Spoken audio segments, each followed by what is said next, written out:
السلام علیکم ورحمۃ اللہ وبرکاتہ۔ الحمد للہ رب العالمین، والصلاة والسلام علی رسولہ الامین، اما بعد۔ اعوذ باللہ من الشیطان الرجیم، بسم اللہ الرحمن الرحیم۔ یا ایہا الذین آمنوا اتقوا اللہ حق تقاتہ ولا تموتن الا وانتم مسلمون۔ يا أيها الناس اتقوا ربكم الذي خلقكم من نفس واحدة وخلق منها زوجها وبث منهما رجالا كثيرا ونساء واتقوا الله الذي تساءلون به والأرحام إن الله كان عليكم رقيبا۔ يا أيها الذين آمنوا اتقوا الله وقولوا قولا سديدا يصلح لكم أعمالكم ويغفر لكم ذنوبكم ومن يطع الله ورسوله فقد فاز فوزا عظيما۔ قال الله سبحانه وتعالى فاسجدوا لله واعبدوا۔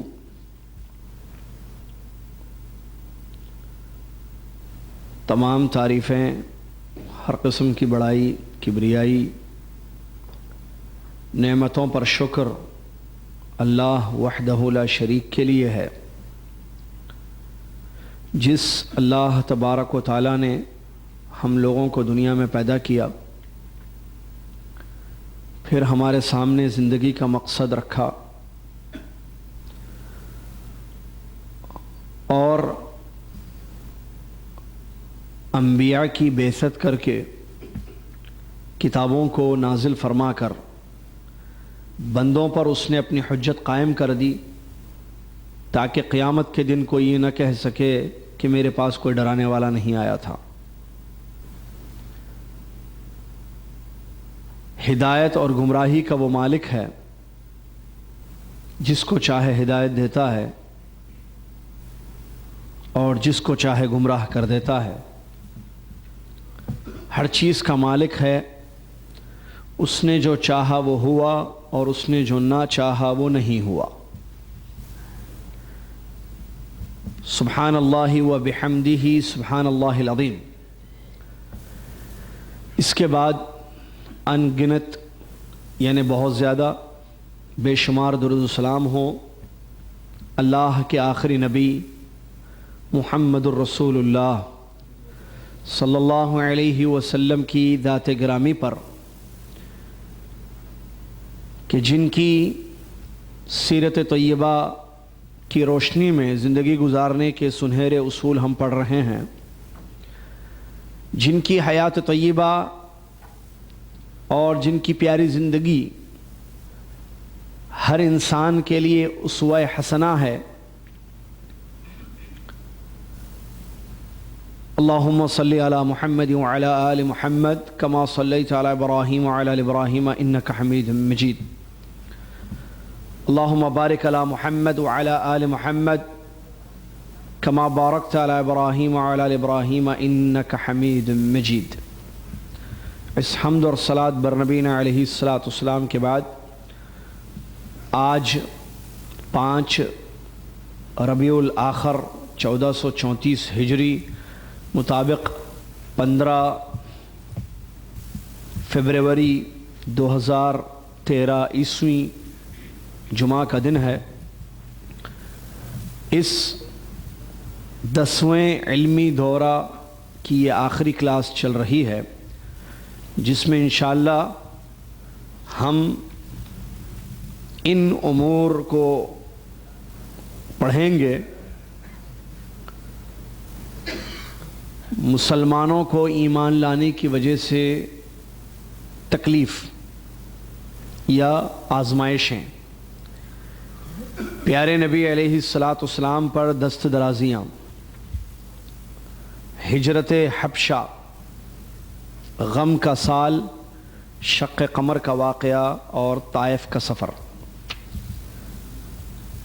انشاءاللہ یہ امور آج کی اس کلاس میں ہم پڑھیں گے، اور جیسا کہ شروع سے یہ بات بتائی گئی ہے کہ کہ یہ جو 10واں علمی دورہ سیرت کے حوالے سے چل رہا ہے یہ 6 کلاسز پر مشتمل ہوگا، اور الحمدللہ آج یہ 6ٹھی کلاس اس کی چل رہی ہے، جو کہ اس دورے کی آخری کلاس ہے، لیکن موضوع کی آخری کلاس نہیں ہے، کیونکہ آپ کو یاد ہوگا ہم نے شروع میں یہ بات بتائی تھی آپ لوگوں کو کہ سیرت کے متعلق یہ جو دورہ چل رہا ہے یہ عہد مکی ہے، ہجرت سے پہلے کیا ہوا اور کیا اہم چیزیں ہیں جن کو جاننا چاہیے، یہ ہم اس دورے میں پڑھا رہے ہیں۔ اس کے بعد جو 11واں علمی انشاءاللہ دورہ ہوگا تو اس میں عہد مدنی کو بیان کیا جائے گا، ہجرت اور ہجرت کے ساتھ پیارے نبی علیہ السلام کی وفات تک کے اہم واقعات، یہ دوسری کڑی ہوگی اس دورے کی، جس کو ایک الگ دورہ ہم نے بنایا ہے، اور وہ ہے 11واں علمی دورہ انشاءاللہ جو اس کے بعد شروع ہونے والا ہے۔ تو اس طریقے سے کیونکہ سیرت ایک بڑا طویل اور اہم موضوع ہے جو 6 کلاسز پر ختم نہیں ہو سکتا ہے، جتنا بھی اس کو مختصر کیا جائے تو 6 کلاسوں پر مشتمل 6 کلاسز میں وہ دورہ ختم نہیں ہو سکتا ہے۔ اسی لیے اہل علم کے مشوروں کے بعد، اللہ کے فضل اور کرم سب سے پہلے، اس کے بعد اہل علم کے مشوروں کے بعد ہم نے اس کو 2 حصوں میں تقسیم کیا ہے، یعنی 2 دوروں میں تقسیم کیا ہے، ایک عہد مکی اور دوسرا عہد مدنی، مکی دور اور مدنی دور۔ تو اب یہ جو دورہ چل رہا ہے جس کی آخری کلاس آج ہے انشاءاللہ، یہ ہے مکی دور، اور اس کے بعد انشاءاللہ مدنی دور ہوگا جو کہ 8 مارچ کو انشاءاللہ یہ اگلا دورہ شروع ہوگا، اور وہ بھی 6 کلاسز پر مشتمل ہوگا انشاءاللہ، اور آپ تک جو ہے اعلانات بھی اس کے پہنچائے جائیں گے انشاءاللہ۔ تو 8 مارچ سے اگلا دورہ ہمارا انشاءاللہ شروع ہوگا۔ اس وقت تک کے لیے جو 2 جمعے بیچ میں آ رہے ہیں، یعنی ایک تو اگلا جمعہ اور اس کے بعد والا جمعہ جو 1 مارچ ہے، تو ان 2 جمعے کلاسز یہاں نہیں ہوں گی۔ یہ 2 جمعے آپ لوگوں کو چھٹی دی جا رہی ہے، اور اس کی وجہ یہ ہے کہ آپ مطالعہ کریں اور جو کچھ پڑھایا گیا ہے اس کی مکمل تیاری کر لیں اور باتوں کو ذہن نشین کر لیں، ٹھیک ہے، مراجعہ ہو جائے پورا، ریویژن ہو جائے پورا، اور اس کے بعد اگلے دورے کے لیے آپ تیار رہیں انشاءاللہ۔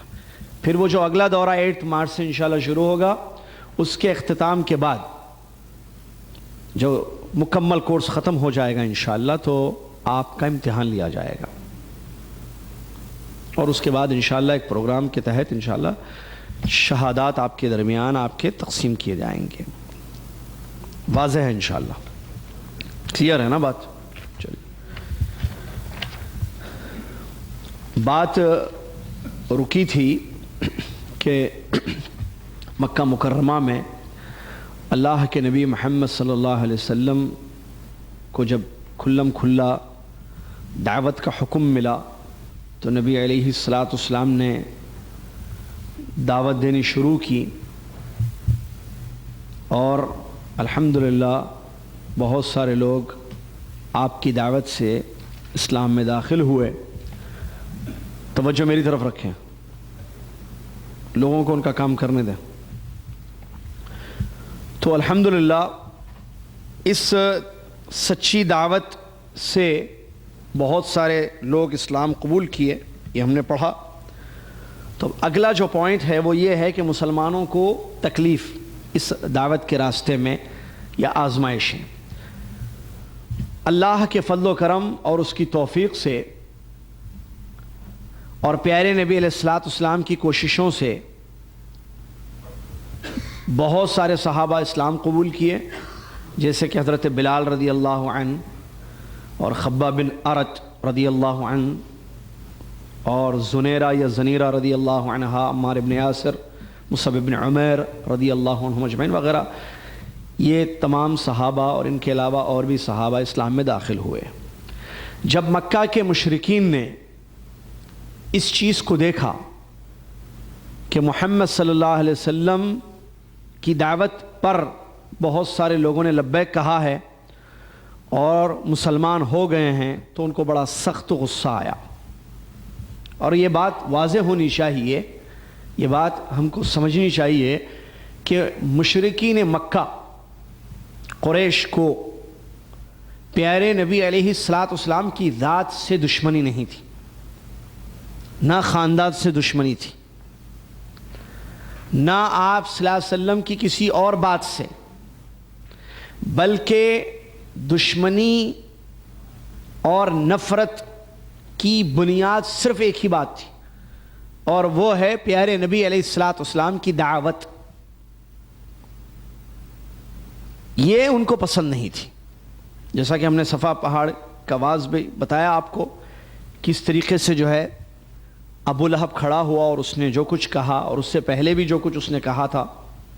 تو یہ دشمنی کا آغاز تھا، ابتدا تھی، اور آگے بہت ساری سازشیں انہوں نے کی، بہت سارا کچھ کیا، اور ان سب کے پیچھے وجہ صرف یہ تھی کہ آپ صلی اللہ علیہ وسلم جو سچا دین لے کر اللہ کی طرف سے آئے اور سچے دین کی دعوت دیتے تھے، اس سے نفرت تھی. گویا دوسرے الفاظ میں یہ کہیں توحید سے دشمنی، توحید سے نفرت. کس کو؟ قریش کو، مشرکین مکہ. کیوں؟ اس لیے کہ بات واضح ہے، وہ لوگ جس دین پر تھے وہ شرکیہ دین تھا، توحید نہیں تھی. وہ لوگ جس دین پر تھے وہ شرک تھا، توحید نہیں تھی. توحید کیا ہے اور شرک کیا ہے؟ توحید یہ ہے کہ انسان اپنے سارے کام ایک اللہ کے واسطے کرے. ایسے بولے، انسان اپنے سارے کام ایک اللہ کے واسطے کرے، یہ ہے توحید. مختصر یاد رکھنا ہو تو کیا مطلب اپنے سارے کام ایک اللہ کے واسطے کریں؟ عبادت کرتا ہے، وہ عمل کرتا ہے، ٹھیک ہے، تو اپنے سارے اعمال، اپنی ساری عبادتیں ایک اللہ کے لیے خالص کرے. وہ نماز پڑھے تو صرف اللہ کے لیے پڑھے، وہ سجدہ کرے تو صرف اللہ کا کرے، وہ مانگے تو صرف اللہ سے مانگے، نفع و نقصان کا مالک سمجھے تو صرف ایک اللہ کو سمجھے، وغیرہ وغیرہ. کوئی بھی کار خیر، کوئی بھی عمل کرے اپنی زندگی میں تو اپنے اعمال کو، اپنی عبادتوں کو، اپنی بندگیوں کو خالص ایک اللہ تبارک و تعالیٰ کے لیے کر دے. یہی ہے توحید. دوسرے الفاظ میں ایک اللہ کی عبادت کرنا اور اس کے ساتھ کسی کو شریک نہیں کرنا. ٹھیک ہے، تو یہ توحید ہے. اس کے اپوزٹ شرک. اور شرک کیا ہے؟ کہ اللہ رب العالمین کی ذات یا اس کی عبادتوں میں کسی کو شریک کرنا. یا اہل علم نے جو بہت اچھی عربی میں کتابوں میں تعریف یا ڈیفینیشن بیان کیا ہے شرک کا، صرف شیء من انواع العبادت لغیر اللہ. یہ علماء کی تعریف ہے، تعریف ڈیفینیشن.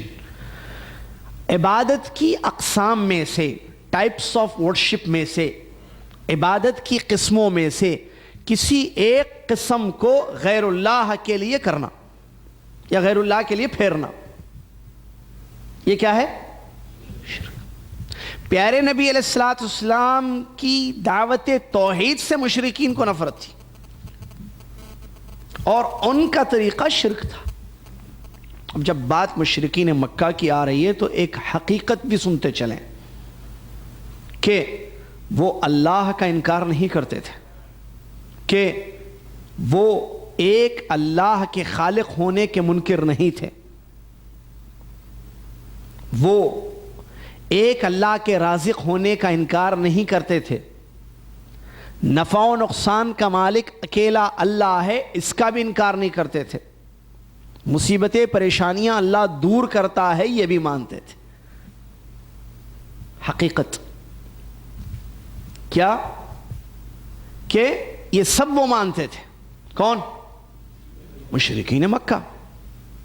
عام طور پر کفار مکہ، مکہ کے مشرک، مکہ کے کافر، یہ الفاظ جب سنتے ہیں تو علم کی کمی کی وجہ سے لوگ یہ سمجھتے ہیں کہ وہ ویسے تھے جیسے آج کل کے کافر ہیں دنیا کے. آج کل کے کافر ہندو ایسے وہ ہیں. نہیں، ایسے نہیں تھے وہ. قرآن کریم کی آیات پڑھنے سے یہ بات معلوم ہوتی ہے کہ ان کا ایمان ربوبیت پر تھا، الوہیت میں اللہ کے ساتھ شرک کرتے تھے۔ کیا مطلب ربوبیت، کیا مطلب الوہیت؟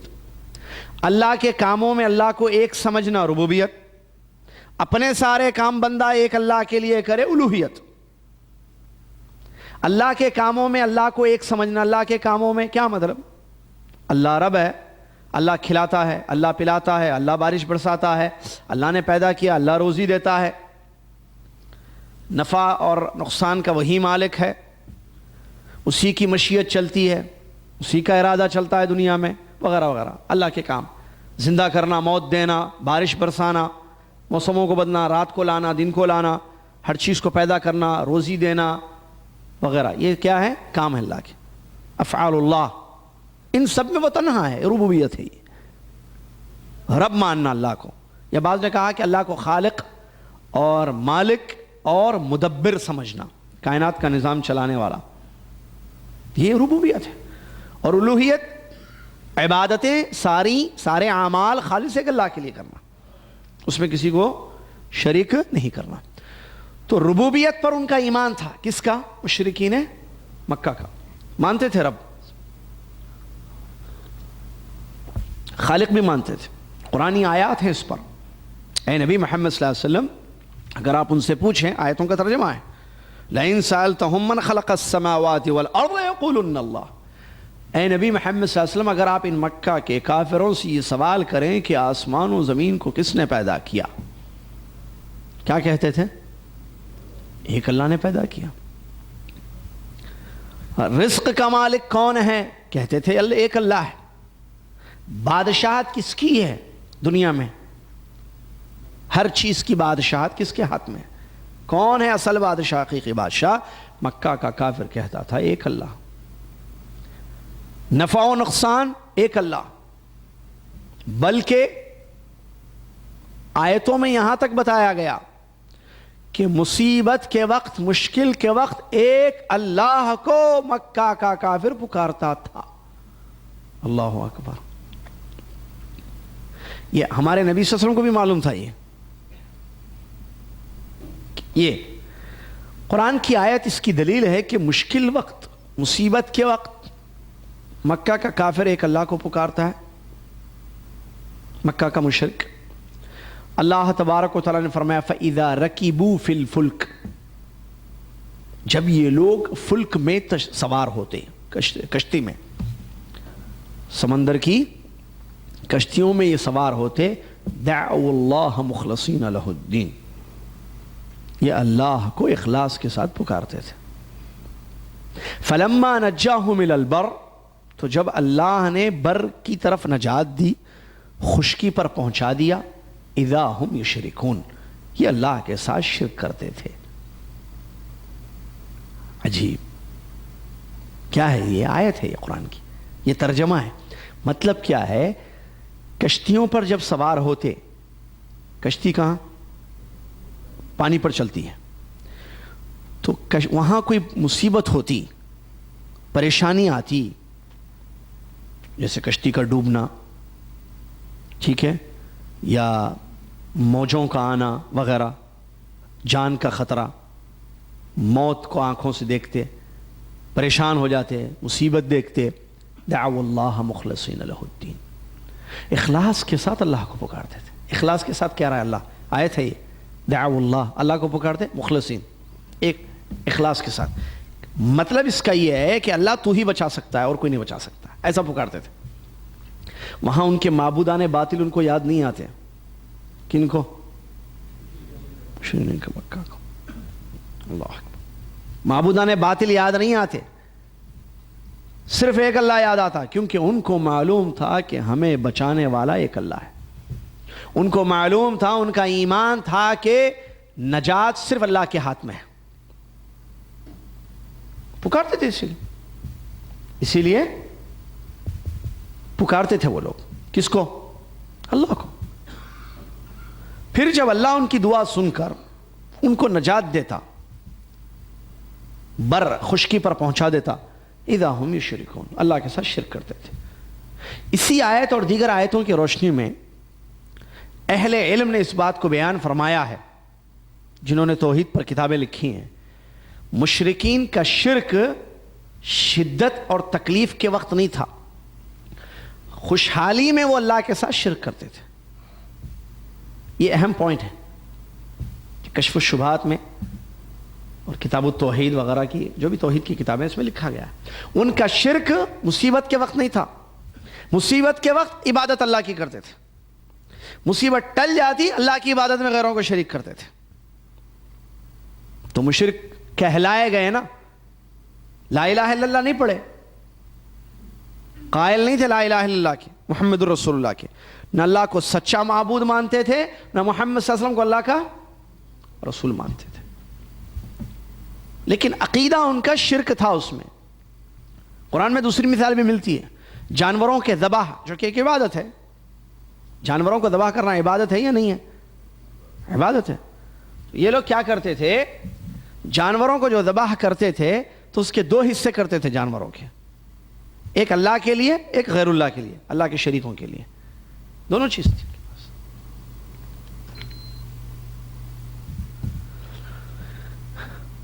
قالوا هذا للہ بزعمہم وهذا لشرکائنا، قرآن کی آیت کہتے تھے کہ یہ اللہ کے لیے ہے ان کے گمان، اور یہ اللہ کے شریکوں کے لیے ہے۔ حج بھی کرتے تھے، عمرہ بھی کرتے تھے، لبیک بھی پڑھتے تھے، ان کا لبیک آیا ہے سیرت میں، تاریخ کی کتابوں میں، لبیک اللہم لبیک لبیک لا شریک لک الا شریک تملکہ وما ملک، یہ ان کا لبیک تھا۔ بھائی کس کا؟ جن مشرکین کو نفرت تھی ہمارے نبی صلی اللہ علیہ وسلم کی دعوت سے توحید، ان کی بات ہو رہی ہے۔ کیونکہ یہ پوائنٹ سمجھنا ضروری ہے، کیونکہ ابھی ہم جو پڑھ رہے ہیں کہ مسلمانوں کو ان لوگوں نے جو تکلیف دی، اذیتیں پہنچائیں، جس کے ایک دو واقعات ابھی ہم بتائیں گے آپ کو، کچھ واقعات، تو کیوں؟ کیونکہ وہ توحید پر آ گئے، انہوں نے پیارے نبی صلی اللہ علیہ وسلم کی دعوت توحید کو قبول کر لیا۔ تو دعوت توحید کیا تھی جس سے چڑ تھی ان کو؟ اور یہ نہیں چاہتے تھے کہ مکہ میں توحید کی دعوت پھیلے، بلکہ اپنے مشرکانہ عقیدے پر باقی رہنا چاہتے تھے، اور لوگوں کو پیارے نبی صلی اللہ علیہ وسلم کی دعوت توحید سے روکتے تھے۔ تو اس کی حقیقتیں جاننا ضروری ہے کہ یہ مشرک ویسے نہیں تھے جیسے بعض لوگ سمجھتے ہیں کہ یہ نہ اللہ کو مانتے تھے، اللہ کو نہیں مانتے تھے، ایسی بات ہے۔ اللہ کو مانتے تھے، رب مانتے تھے، خالق مانتے تھے، سچا معبود نہیں مانتے تھے، عبادت بھی کرتے تھے اللہ کی، لیکن شرکیہ طریقے پر۔ ساری عبادتیں خالص اللہ کے لیے نہیں کیا ان لوگوں نے، کچھ اللہ کے لیے کیا، کچھ غیر اللہ کے لیے کیا۔ جیسے ابھی تھوڑی دیر پہلے میں نے ایک آیت پڑھی سورہ بقرہ کی، جس سے معلوم ہوا کہ مصیبت، کشتی ڈوبتے وقت یہ اللہ کو پکارتے تھے۔ تو اللہ کو پکارنا عبادت ہے یا نہیں ہے؟ عبادت ہے۔ کوئی آدمی مشکل میں ایک اللہ کو پکار رہا ہے تو وہ اللہ کی عبادت کر رہا ہے یا نہیں کر رہا ہے؟ کر رہا ہے۔ لیکن یہ عبادت جو ایک اللہ کی وہ کر رہا ہے، اس کنڈیشن میں، ہر کنڈیشن میں کرنا ہے، پوری زندگی اللہ کی عبادت کرنی ہے۔ 50 عبادتیں اللہ کے لیے، 40 غیر اللہ کے لیے کرنا، یہ توحید نہیں ہے، شرک ہے۔ ملایا آپ نے، اس عبادت کو خالص کیا، اس عبادت میں ملا دیا۔ اور اللہ تعالیٰ کسی بھی صورت میں ملاوٹ کو پسند نہیں کرتا ہے۔ میں نے مثال دی تھی، آپ کو یاد ہوگا، دودھ کی، لبنن خالصہ، قرآن میں لانے کا۔ ہم چوپاؤں سے تمہیں فریش ملک نکال کے دیتے ہیں جس میں نہ گوبر کی بدبو ہوتی ہے، نہ خون کی ملاوٹ ہوتی ہے۔ تو ہمیں بھی ایسی خالص عبادت چاہیے جس میں غیر اللہ کو شریک نہ کیا جائے۔ بالکل بھی اس کا حق ہے، اس نے پیدا کیا ہے اکیلا، وہ چاہتا ہے کہ عبادت اکیلی اس کی جائے۔ مشرکین مکہ کا معاملہ مختلف تھا، حج کرتے تھے، عمرہ کرتے تھے سب، لیکن ملاوٹ۔ لبیک پڑھتے تھے، دیکھیں، لبیک اللہم لبیک، کیا مطلب لبیک؟ میں حاضر ہوں تیرے لیے اللہ۔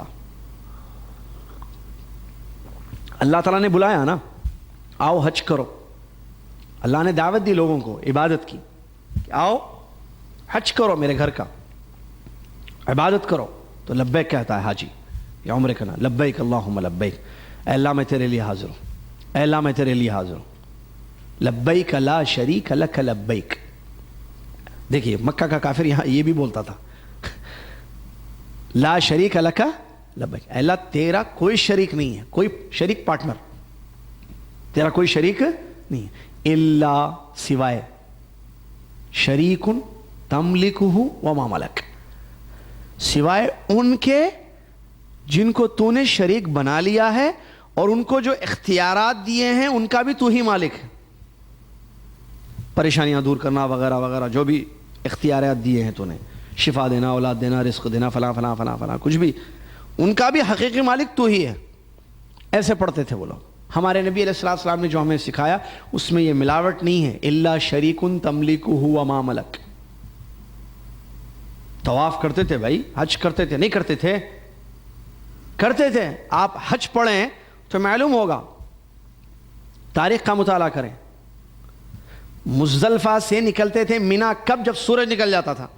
واقعہ ہے، کہتے تھے اشرق صغیر کیما نغیر، اشرق صغیر کیما نغیر، اے پہاڑ سورج کو نکال، صغیر پہاڑ کا نام تھا، اے صغیر پہاڑ سورج کو نکال تاکہ ہم بھی مینا کے لیے جائیں کنگریاں مارنے۔ ہمارے نبی صلی اللہ علیہ وسلم کی سنت کیا ہے؟ حج طلوع سے پہلے، سورج نکلنے سے پہلے مزدلفہ سے نکلنا،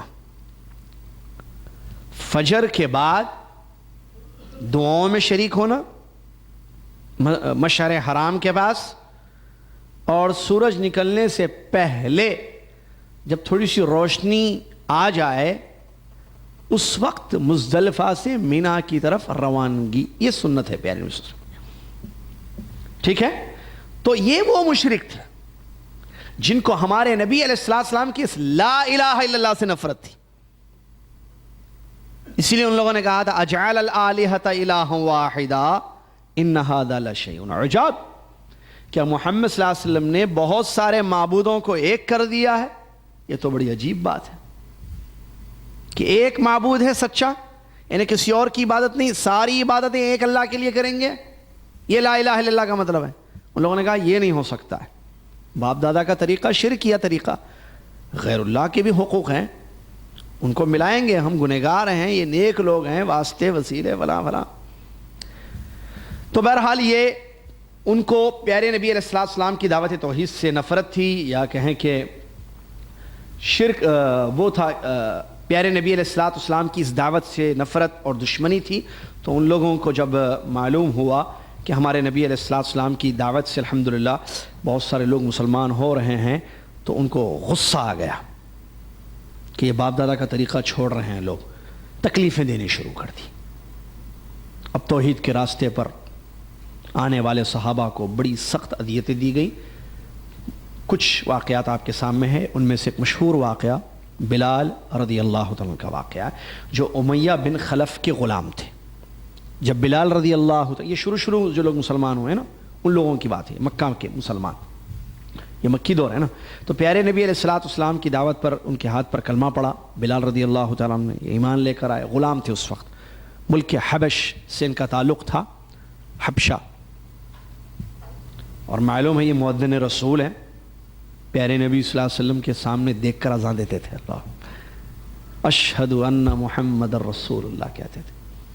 یہ وہ بلال ہے رضی اللہ عنہ، کہاں سے تھے؟ حبشہ سے۔ امیہ بن خلف کے غلام تھے، خرید لایا تھا اس نے، مشرک تھا امیہ بن خلف۔ تو جب پتہ چلا کہ بلال بھی ایمان لے کر آ گئے ہیں تو غصہ آیا امیہ کو، اس نے گلے میں رسی ڈال کر بچوں کے حوالے کر دیا بلال رضی اللہ عنہ کو، گلے میں رسی ڈال کر مکہ کے بچوں کے حوالے کر دیا کہ ان کو ستاؤ اور تکلیف دو۔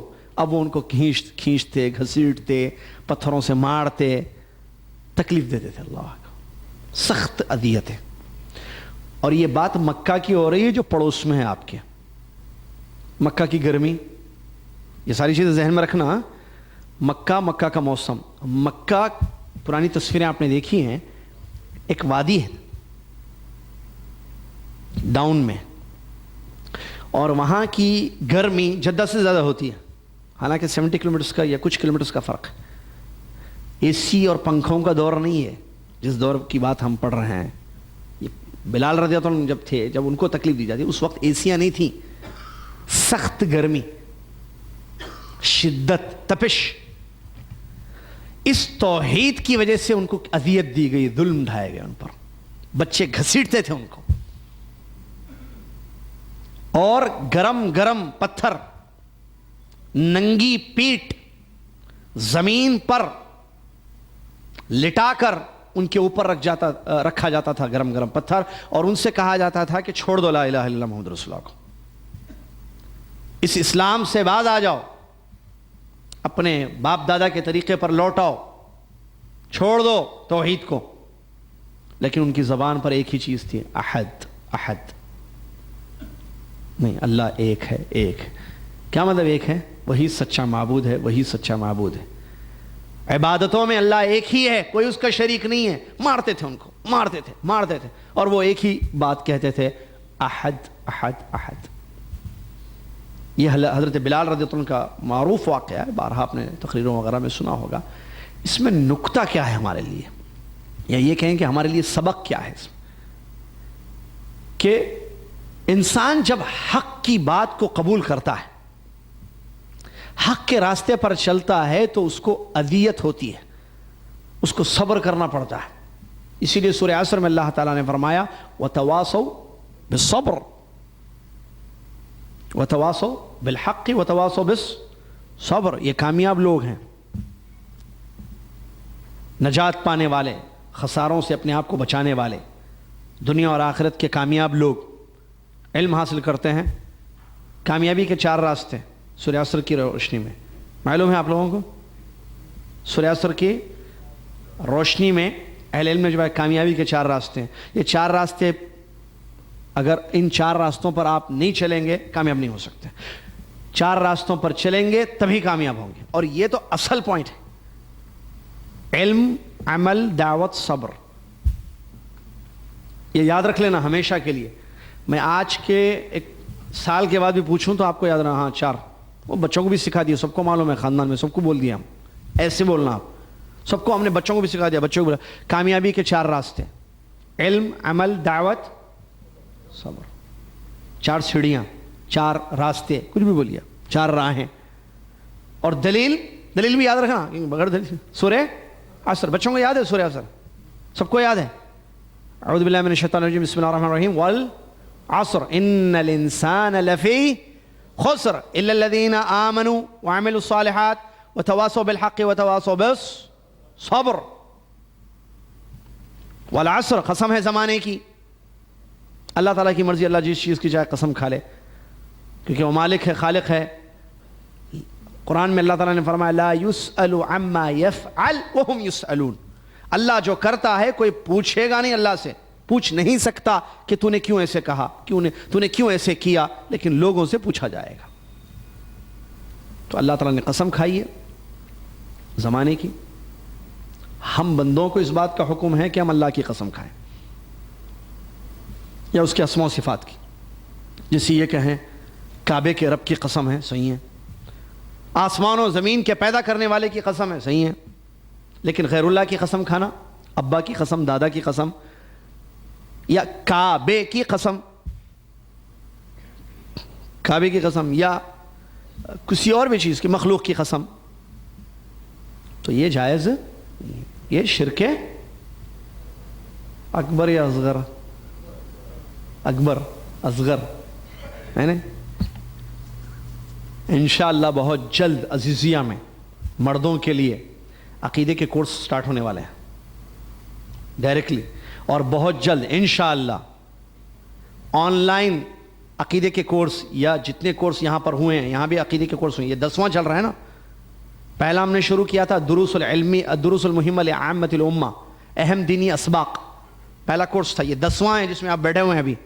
اس سے پہلے 9 ہو چکے ہیں، تو وہ سارے کورسز جو 9 ہو چکے ہیں مکمل انشاءاللہ بہت جلد ہماری ایک خاص ویب سائٹ پر جو بننے والی ہے انشاءاللہ بہت جلد، تو اس پر آن لائن کورسز ڈالنے والے ہیں انشاءاللہ۔ جو کورس کرنا چاہیں کورس کریں گے، اس میں مذکرے ہوں گے انشاءاللہ، ڈاٹا پورا ڈالا جائے گا، آڈیوز پورے ہوں گے انشاءاللہ، اور امتحان بھی ہوگا، سرٹیفکیٹ بھی دیا گا آن لائن، سب انشاءاللہ بہت جلد، ٹھیک ہے۔ اور ڈائریکٹ اگر کوئی عقیدہ پڑھنا چاہے انشاءاللہ، جو کتابیں ہم پڑھا چکے ہیں تو عزیزیہ میں وہ بھی شروع ہونے والا ہے انشاءاللہ بہت جلد۔ 4 اہم عقیدے کی کتابیں ہم پڑھانے جا رہے ہیں مردوں کو صرف انشاءاللہ، ٹھیک ہے۔ تو بات کہاں سے نکلی؟ کیا میں کہہ رہا تھا؟ 4 اہم سے. والعصر ان الانسان لفی، قسم ہے زمانے کی، غیر اللہ کی قسم. شرک اکبر ہے یا اصغر ہے؟ اکبر ہے یا اصغر ہے؟ وہی نا، عقیدہ پڑھے تو معلوم ہو جاتا ہے اصغر ہے یا عقیدہ. اسی لیے میں نے کہا یہی میں نہیں جواب دوں گا. وہ پڑھیں، آپ کورس کریں، آن لائن کورس ایک ہوگا جو تو عام ہے سب کے لیے، ایک وہاں جو کتابیں پڑھائی جائیں گی ہمیشہ. ٹھیک ہے، چلیے. دوسری چیز آگے اللہ تعالیٰ نے قسم کھا کر جو بات بیان فرمائی ہے وہ ان الانسان لفی خسر. جواب دے دوں، شرک اصغر ہے. غیر اللہ کی قسم کھانا کیا ہے؟ یہ شرک اصغر میں سے، اور تفصیل بھی ہے اس کی. پھر چلیے، تعویذ لٹکانا شرک اکبر ہے یا اصغر؟ واللہ کہتا ہوں نا، آپ عقیدہ پڑھ لیں پلیز. میں مرنے سے پہلے یا علماء کے مرنے سے پہلے علماء سے عقیدہ پڑھ لیں. میں تو طالب علم ہوں، موت کب آئے گی نہیں معلوم. عقیدہ پڑھ لیں، کتابیں پڑھیں، کتابیں عقیدے کی. وہ نہیں، بیسکلی کتابیں جو ہیں، بیسک بنیادی کتابیں، کشف الشبہات، اصول ثلاثہ. جو یہ نہیں پڑھا کیسے عقیدہ آئے گا؟ بتائیے. یہ بھی سیڑھی ہے عقیدے کی، ہے بیس ہے عقیدے کی. کیا شرک اکبر ہے، کیا شرک اصغر ہے، تفصیلات. اور پڑھنا کس لیے؟ اپنی جہالت دور کرنے کے لیے، علم حاصل کرنے کے لیے، بتانے کے لیے نہیں، ریاکاری کے لیے نہیں. بات کرتے ہیں عقیدہ واسطیہ کی، اور حال یہ ہے کہ اصول ثلاثہ نہیں پڑھے. میں جو ہے کامرس ومرس کی بات کر رہا ہوں، حالت یہ ہے کہ اے بی سی ڈی میں نہیں پڑھا ہوں. ارے پہلے بیس پڑھو، 3 عقیدہ سیکھو. اصول ثلاثہ، کشف الشبہات، قواعد اربعہ، کتاب التوحید وغیرہ، یہ بیسک کتابیں ہیں بنیادی. یہ جو نہیں پڑھے گا تو بڑی بڑی کتابیں عقیدے کی ہیں بہت ہیں. یہ نہیں پڑھے تو بڑی کتابیں کیسے پڑھے گا وہ؟ اور جو یہ نہیں پڑھے گا عقیدہ کیسے آئے گا اس کو؟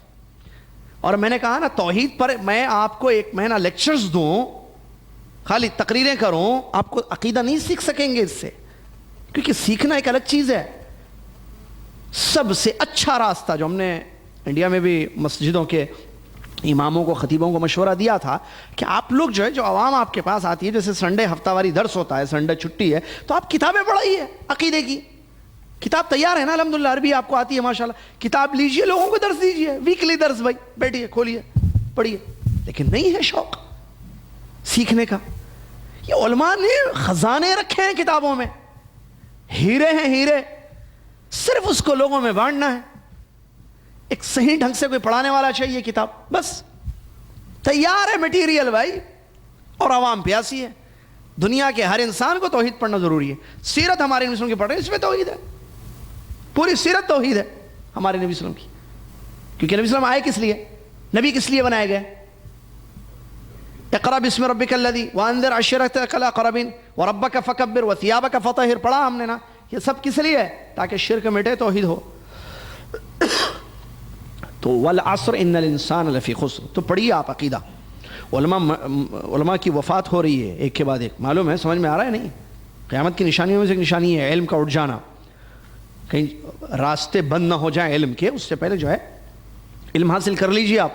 آپ کی موت، ہماری موت سے پہلے، مرنے سے پہلے علم حاصل کر لیجئے. کیونکہ علم پہلی سیڑھی ہے، پہلا راستہ وہی ہے علم. پھر عمل اس علم پر جو کہ علم کا پھل ہے. اور بغیر علم کے عمل، حالت دیکھیے، عقیدے خراب، منہج خراب. جو جس راستے پر لے کے جا رہا ہے چینلوں کے ذریعے لوگ، عوام اسی راستے پر جا رہے ہیں. عقیدے پورے برباد ہیں. عقیدے پریکٹیکلی آپ کے سامنے بات کر رہا ہوں، مشاہدہ ہے. تو علم کی کمی ہر جگہ محسوس کی گئی، ہر جگہ. علم، عمل دوسرا. تو جب علم حاصل کریں گے اور اس علم پر عمل کریں گے تو یہاں کافی نہیں ہوگی نجات، اللہ خوش ہو جائے گا نہیں. اس علم کو پھیلانا ہے. وتواصوا بالحق، ایک دوسرے تک پہنچانا ہے. وتواصوا بس، جب آپ حق کی بات کریں گے، لوگوں کو حق کی دعوت دیں گے، توحید کی، تکلیفیں آئیں گی، پھولنے بچھائے جائیں گے. ہمارے نبی صلی اللہ علیہ وسلم کو تکلیف دی گئی. ابھی ہم پڑھ رہے ہیں صحابہ کو، بلال رضی اللہ عنہ کو کیوں دی گئی؟ کیونکہ وہ حق پر آئے. تو آپ جب بھی حق پر آئیں گے آپ کو سننا پڑے گا اور برداشت کرنا پڑے گا، تیار رہنا. حق پر آنے والی ہر مشکل میں ہم ثابت قدم رہیں گے انشاءاللہ. اللہ سے مدد مانگنا، راستہ نہیں چھوڑنا حق کا، لگے رہنا حق کے راستے پر لیکن بلال رضی اللہ تعالیٰ عنہ اتنی تکلیف دی گئی، اور یہ سب اس لیے کہ آپ لا الہ الا اللہ چھوڑ دیں۔ کیا انہوں نے چھوڑا؟ احد احد کہتے رہے۔ اسی طریقے سے خباب بن ارت رضی اللہ عنہ کو جو قید کیا گیا مشرکین مکہ نے، تکلیفیں دیں، کیوں؟ اسی توحید کے راستے۔ تو ان سے بھی یہی کہا گیا کہ اس کو چھوڑ دیں، لیکن انہوں نے چھوڑنا گوارا نہیں کیا۔ عورتوں کو بھی، نہ صرف مرد بلکہ جو بھی ایمان لائے مکہ میں، مشرکین کو پتہ چلتا کہ یہ بھی ایمان لا لیا، اب ان کو بھی تکلیف دینا، سخت تکلیف ہے۔ کن کو؟ صحابہ رضی اللہ عنہ۔ انہی میں ایک زنیرہ یا زنیرہ رضی اللہ تعالیٰ عنہ ہیں، یہ جب مسلمان ہوئیں تو ان کو بھی مشرکین نے بڑی اذیت دی۔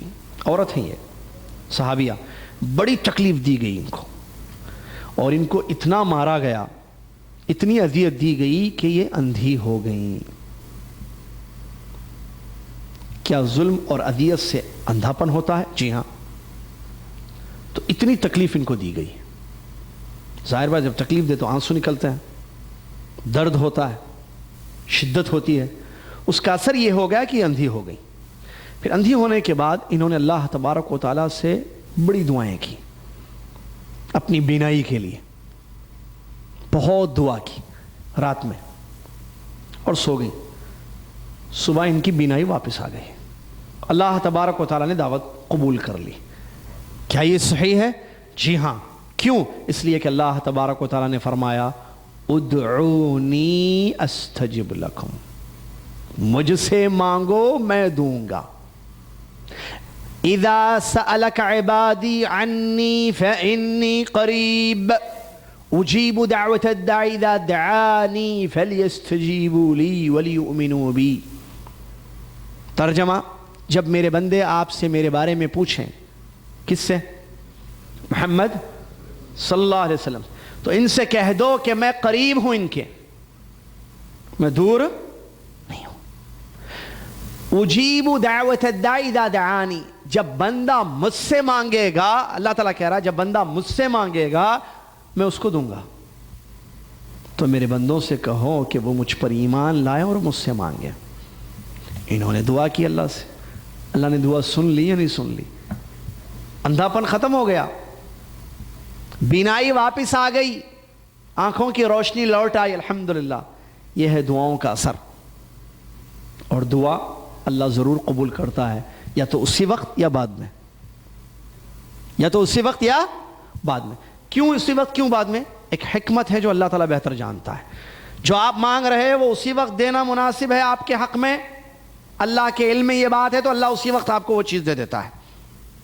اگر اللہ کے علم میں ازلی میں یہ بات ہے کہ وہ چیز جو آپ مانگ رہے ہو ابھی نہیں دینا، اس کو بعد میں دینا، تو بعد میں دے گا اللہ کی مرضی ہے، لیکن دعائیں ضرور قبول کرتا ہے۔ ان دونوں کی مثال، موسیٰ علیہ السلام نے اللہ سے دعا کیا، اے اللہ ہارون کو بھی نبی بنا میرے ساتھ، مجھے ڈر ہے کہ میں اکیلا جاؤں گا فرعون کے پاس توحید کی دعوت، وہ مجھے میری دعوت کو ایکسیپٹ نہیں کرے گا، میں چاہتا ہوں میرے ساتھ میرے بھائی کو بھی بنا دے، اور میری زبان میں بھی لکونت ہے۔ اللہ نے فوراً دعا قبول کر دی، کہا کہ ٹھیک ہے دونوں جاؤ، دونوں نبی۔ سن لی یا نہیں سن لی؟ اسی وقت سن لی۔ ایسے اور بھی واقعات ہیں، ابراہیم علیہ السلام کا واقعہ وغیرہ۔ ابراہیم علیہ السلام کا ایک دوسرا واقعہ، دعا کی کہ اللہ مکہ کے لیے ایک نبی بھیج جو توحید کی دعوت ان کو دے۔ اسی لیے حدیث تو پیارے نبی علیہ السلام محمد صلی اللہ علیہ وسلم کی بعثت ہوئی، دونوں میں کتنا فرق؟ بہت۔ دعا کب کی؟ ابراہیم علیہ السلام نے اپنی زندگی میں کی نا، ظاہر بات ہے زندہ آدمی دعا کرتا ہے نا بھائی، تو انہوں نے دعا کی، قبول کب ہوئی؟ ہزاروں سال کے بعد۔ ابراہیم علیہ السلام کے بیٹے، ہم نے پڑھا نا سب شروع میں، ابراہیم علیہ السلام کے دو بیٹے اسحاق اور اسماعیل۔ اسماعیل کی اولاد میں ہمارے نبی صلی اللہ علیہ وسلم کی آتی ہے، نسل آتی ہے، عبداللہ آمینہ قریش۔ تو کافی عرصہ، ایک لمبا پیریڈ گزرا، تو دعا قبول کی اللہ نے، لیکن کب؟ بعد میں۔ تو یہ اللہ کی حکمت ہے، اللہ کی مرضی، اللہ کا ارادہ، اللہ کا علم غیب میں، اللہ تعالیٰ کے علم ازلی میں جو بات ہے وہی اللہ تعالیٰ جب چاہتا ہے دعاؤں کو قبول کرتا ہے۔ انہوں نے دعا کی اپنی بینائی کے لیے، اللہ تعالیٰ نے ان کی دعا قبول کر لی۔ لہٰذا عقیدہ مضبوط ہونا چاہیے کہ اللہ ضرور دعا قبول کرتا ہے. ہاں مانگنے میں غلطی ہو یا مانگنے والے میں غلطی ہو تو پھر دعا کیسے قبول ہوگی بھائی؟ آپ نے خود روک لیا ہے اپنی دعا کو اپنی غلطی کی وجہ سے، جیسے حرام کمائی، تو آپ کی دعا قبول نہیں ہوگی. ٹھیک ہے، یا آپ شرک کے طریقے سے مانگ رہے ہیں تو آپ کی دعا قبول نہیں ہوگی. ورنہ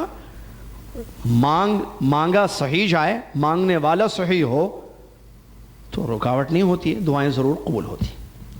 عمار بن یاسر رضی اللہ عنہ کا مشہور واقعہ، ان کو اور ان کی فیملی کو جو اذیتیں دی دشمنان اسلام نے، مشرکین مکہ نے.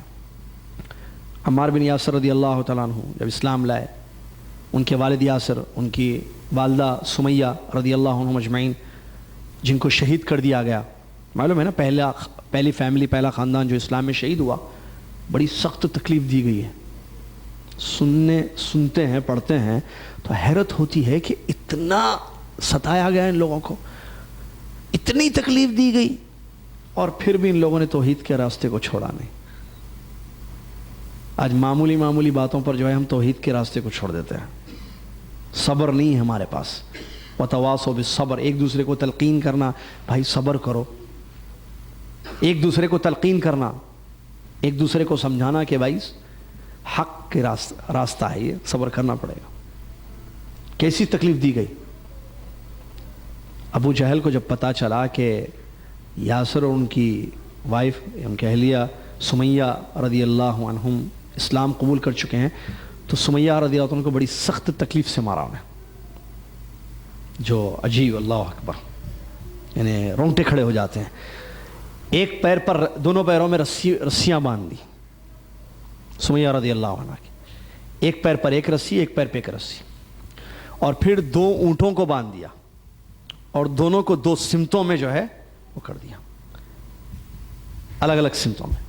اور ایک، جیسا کہ ایک واقعے میں بتایا گیا کہ تلوار سے اس نے جو ہے ان کو ذبح کر دیا، قتل کر دیا ان کو. لیکن پھر بھی وہ تو بڑی سخت دیا. اور پیارے نبی صلی اللہ علیہ وسلم کی وہ حدیث بتاتی سے اندازہ لگتا ہے کہ ان کو کیسی سخت تکلیف دی گئی. اور نبی صلی اللہ علیہ وسلم نے ان سے کہا، جب ان کو پتا، نبی صلی اللہ علیہ وسلم کو معلوم تھا کہ میرے صحابہ پر ظلم ہو رہا ہے، میرے صحابہ پر ظلم ہو رہا ہے، تو نبی علیہ الصلوۃ والسلام نے فرمائے انہی کے بارے میں، عمار بن یاسر رضی اللہ عنہ کی فیملی کے بارے میں کہا کہ صبراً آل یاسر فإن موعدکم الجنہ. صبر کرو اے آل یاسر، تمہارا ٹھکانہ جنت ہے انشاءاللہ. ان تکلیفوں پر، ان اذیتوں پر صبر کرو، فإن موعدکم الجنہ، تمہارا ٹھکانہ جنت ہے. تو یہ بھی انہی میں سے ہیں جو شروع اسلام لائے. اسی طریقے سے مصعب ابن عمیر، نوجوان رضی اللہ عنہ، مکہ کے، جو بڑی فیملی سے تھے، ماں باپ کے لاڈلے، ناز و نعمت میں پلے ہوئے نوجوان، جب یہ ایمان لائے، اور بہترین، یہ مکہ کے مشہور نوجوان ہیں. کون؟ مصعب ابن عمیر. سب سے قیمتی کپڑا، کیونکہ مالدار تھے، مالدار گھر کے تھے، ویل سیٹل فیملی جس کو بولتے ہیں، اس میں سے تھے.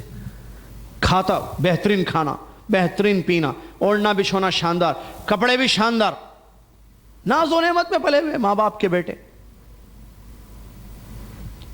جب ایمان لائے تو سب کچھ چھین لیا گیا،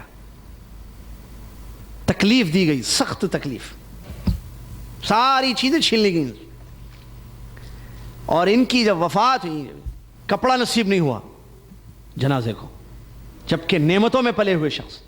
تو ایسے بہت سارے واقعات ہیں جو سیرت کی کتابوں میں اہل علم نے لکھا ہے. صحابہ اکرام رضی اللہ عنہم اجمعین کو جو سخت تکلیفیں دی گئی. کیوں؟ یہ سب کچھ کس لیے تھا؟ یہ بلال، یہ عمار بن یاسر، مصعب بن عمیر، خباب بن عرت رضی اللہ عنہ، ان کو جو تکلیفیں اور تعذیب دی گئی، اذیتیں دی گئی، صرف لا الہ الا اللہ کے، توحید کے. اس سے ہمیں یہ بات معلوم ہوتی ہے کہ ہم اگر حق کے راستے پر چلیں گے تو تکلیف ہوگی، اپنوں سے یا پرایوں سے، دور والے بھی، باہر کے بھی، گھر کے لوگ بھی تکلیف دیں گے. تو کرنا کیا چاہیے؟ صبر، راستہ نہیں چھوڑنا، حق کا راستہ نہیں ترک کرنا، صبر کرنا. اور اللہ تعالیٰ کا وعدہ ہے، ان اللہ مع الصابرین، اللہ تعالیٰ صبر کرنے والوں کے ساتھ. انما یوفی الصابرون اجرہم بغیر حساب. کوئی شک نہیں ہے کہ صبر کرنے والوں کو اللہ تبارک و تعالیٰ بغیر اجر کے، بغیر حساب کے اجر دیتا ہے. اور صبر 3 قسم کا ہوتا ہے. اللہ کی اطاعت کرنے میں صبر، جیسا کہ ان کا صبر تھا. ٹھیک ہے، اللہ کی تقدیر پر صبر، اور اللہ کی نافرمانیوں سے بچتے ہوئے صبر. اسی طریقے سے ہمارے نبی محمد صلی اللہ علیہ وسلم پر بھی دست درازیاں کی گئیں، ان کو بھی تکلیفیں دی گئیں بہت زیادہ، اور اس سلسلے میں بھی بڑے واقعات سیرت میں. خود ہمارے نبی صلی اللہ علیہ وسلم کو، کہ وہ داعی تھے نا، سب سے پہلے داعی کون ہے دنیا کے؟ جو توحید کی، اسلام کی دعوت دی ہے. اول داع فی الاسلام محمد صلی اللہ علیہ وسلم، جو ہر دعوت کا کام کرنے والے کے لیے اسوہ حسنہ ہے. ان کو کتنی اذیت دی گئی، کتنی تکلیف دی گئی. مشرکین مکہ نے ہر طریقے سے، جیسے اس سے پہلے ہم نے اشارہ کیا اس میں پلاننگ کی قتل کرنے کی، بہت سارے واقعات ہیں. وقت نہیں ہے کہ پورے واقعات بتائیں آپ کو. ٹھیک ہے، آپ دیکھیں قتل کی سازش کی گئی، پتھر اوپر سے پھینکنا وغیرہ، ان کو قتل کرنا، پکڑ کے اعلان کرنا وغیرہ کے سازش کی گئی قتل کرنے کی. دوسری، برا بھلا کہا گیا آپ کو. تیسری، جہاں جہاں آپ دعوت دینے کے لیے جاتے تھے وہاں پہنچ جاتے تھے مشرکین، اور لوگوں کو ان سے پھیڑ دیتے تھے، چیخنا چلانا، آوازیں کرنا، تاکہ نبی صلی اللہ علیہ وسلم سے جو. پھر یہ بھی سمجھ میں نہیں آیا تو ایک کام کیے کہ بھائی ایک کام کرتے ہیں، بحث و مباحثہ کریں گے ان سے، الٹی سیدھی بحث کرنا آ کر، تاکہ جو ہے وہ اپنی دعوت کو چھوڑ دیں. سارے راستے اپنا لیے. اور مسئلہ کیا تھا پھر؟ کیوں قتل نہیں کیا گیا، ہٹا دیا گیا؟ مسئلہ تھا پیچھے سخت حمایت تھی، اور وہ ہے ابو طالب، مکہ کے معزز شخص، مکہ کے سردار، قریش کے سردار ابو طالب ان کے پیچھے تھے. کیا مطلب ان کے پیچھے؟ ان کا ہاتھ تھا ان کے ساتھ، ان کی حمایت تھی، سپورٹ. تو ان لوگوں نے بہت ساری پلاننگ، انہوں نے آ کر پہلے ابو طالب کو سمجھایا کہ دیکھو آپ جانتے ہو آپ کا ہمارا دین ایک ہے، یہ آپ کا بھتیجا جو ہے جو لوگوں کو دعوت دے رہا ہے توحید کی، یہ باپ دادا کے طریقے سے ہٹا رہا ہے، سمجھاؤ اپنے بھتیجے کو. یہ ہمارے باپ دادا کے، ہمارے باپ دادا کے معبودان کو، ہمارے معبودوں کو گالی دیتا ہے اس طریقے سے، حالانکہ گالی نہیں دی نبی صلی اللہ علیہ وسلم. اور جو ہے لوگوں کو بددین کر رہا ہے، باپ دادا کے طریقے سے ہٹا رہا ہے، اور لوگ اسلام قبول کر رہے ہیں. جیسا بلال، سب معلوم تھا نا ان کو، مصعب بن عمر، عمار بن یاسر، ان لوگوں نے اسلام قبول کیا، معلوم ہوا تو غصہ ہوئے، گئے وہاں، سمجھاؤ بھائی ان کو، بھتیجے کو. انہوں نے کہا ٹھیک ہے میں سمجھاتا ہوں، جاؤ آپ لوگ جاؤ، میں سمجھاتا ہوں. کیونکہ سردار تھے.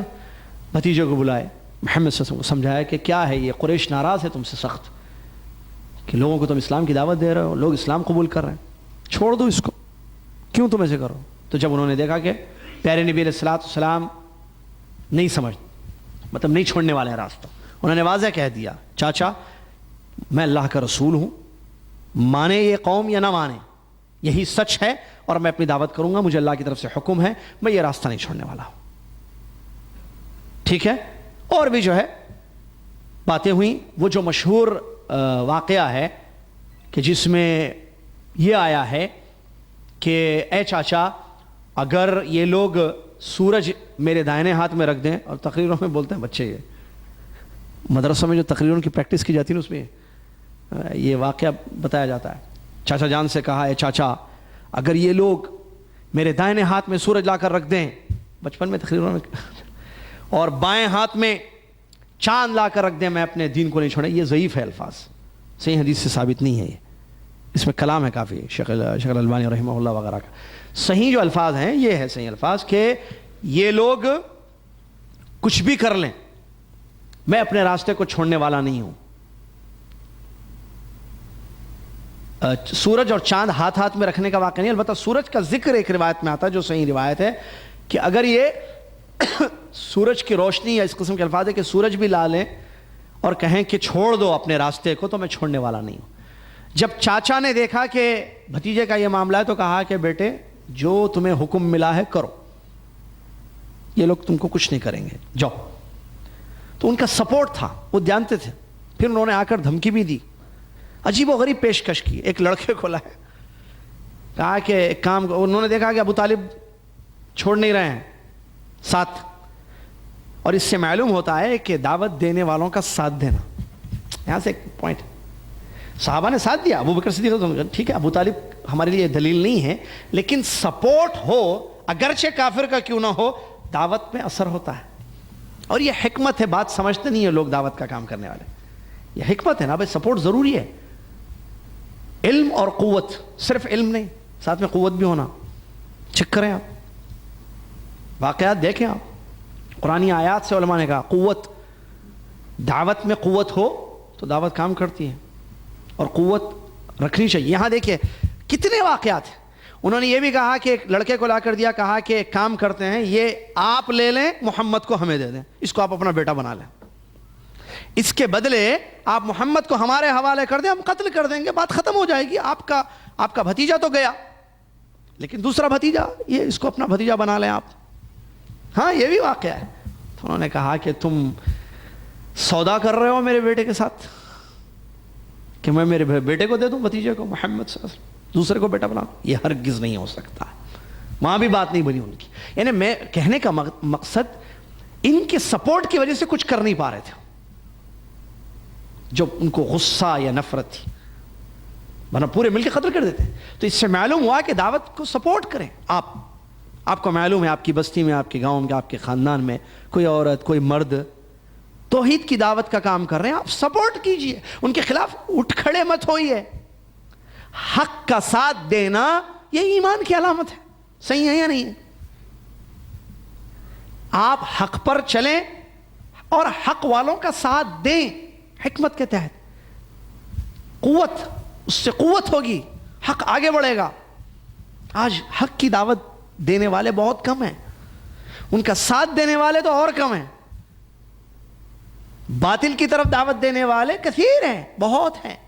پورا میڈیا، پوری دنیا بڑی پڑی ہوئی ہے جو لوگوں کو. ابھی کل کیا ہوا؟ Valentine day. باطل کی دعوت ہے، حق کی دعوت ہے؟ ایسے بے شمار ہیں. چینلز پر سی ڈیز سے انڈیویجول مل کر کیسٹوں کے ذریعے مختلف طریقوں سے باطل کی دعوت ہو رہی ہے. لیکن سوال یہ ہے کہ حق کی دعوت بہت کم، بہت کم. پرسنٹیج دیکھیے کتنا ہے. پھر ان کا ساتھ دینے والے کہاں ہیں؟ کوئی بھی نہیں ہے. ان پر آئے مصیبت آئے، وہ میرا گھر صحیح رہے بس. نہیں، ساتھ دینا چاہیے. جو حق کے راستے پر ہیں ان کا ساتھ، تعاون ضروری ہے، جیسا کہ آپ نے اس میں دیکھا، اور بعد میں بھی جو اور بھی واقعات آئیں گے. چلیے، تو نبی علیہ الصلوۃ والسلام کے ساتھ یہ ہوا، بحث و مباحثے ہوئے. عتبہ کا مشہور واقعہ ہے. قریش نے جب دیکھا کہ محمد صلی اللہ علیہ وسلم جو ہے اپنی دعوت نہیں روک رہے ہیں، تو ان لوگوں نے یہ کیا کہ ابو الولید عتبہ کو بھیجتے ہیں، یہ جا کر سمجھایا. ٹھیک ہے، پیشکش رکھی گئی ایک زبردست، اور انہوں نے سمجھا کہ اب تو یقیناً مانیں گے اور اپنی بات ختم کر دیں گے. تو عتبہ ابو الولید، جو زبردست عربی بولنے والا، زبردست ذہین شخص، وہ آیا. آ کر محمد صلی اللہ علیہ وسلم سے کہا کہ دیکھو اے محمد، آپ نے جو دعوت شروع کی ہے اس سے لوگ جو ہے متاثر ہو رہے ہیں اور اپنے باپ دادا کے طریقے کو چھوڑ رہے ہیں اور تمہارے دین میں داخل ہو رہے ہیں. اور ہم جانتے ہیں کہ تم اچھے خاندان سے ہو، اچھا نسب ہے، اچھا حسب ہے. اگر تمہارے دل میں یہ خواہش ہے کہ تمہیں سردار بنا دیا جائے قریش کا، ہم تیار ہیں تم کو سردار بنانے کے لیے.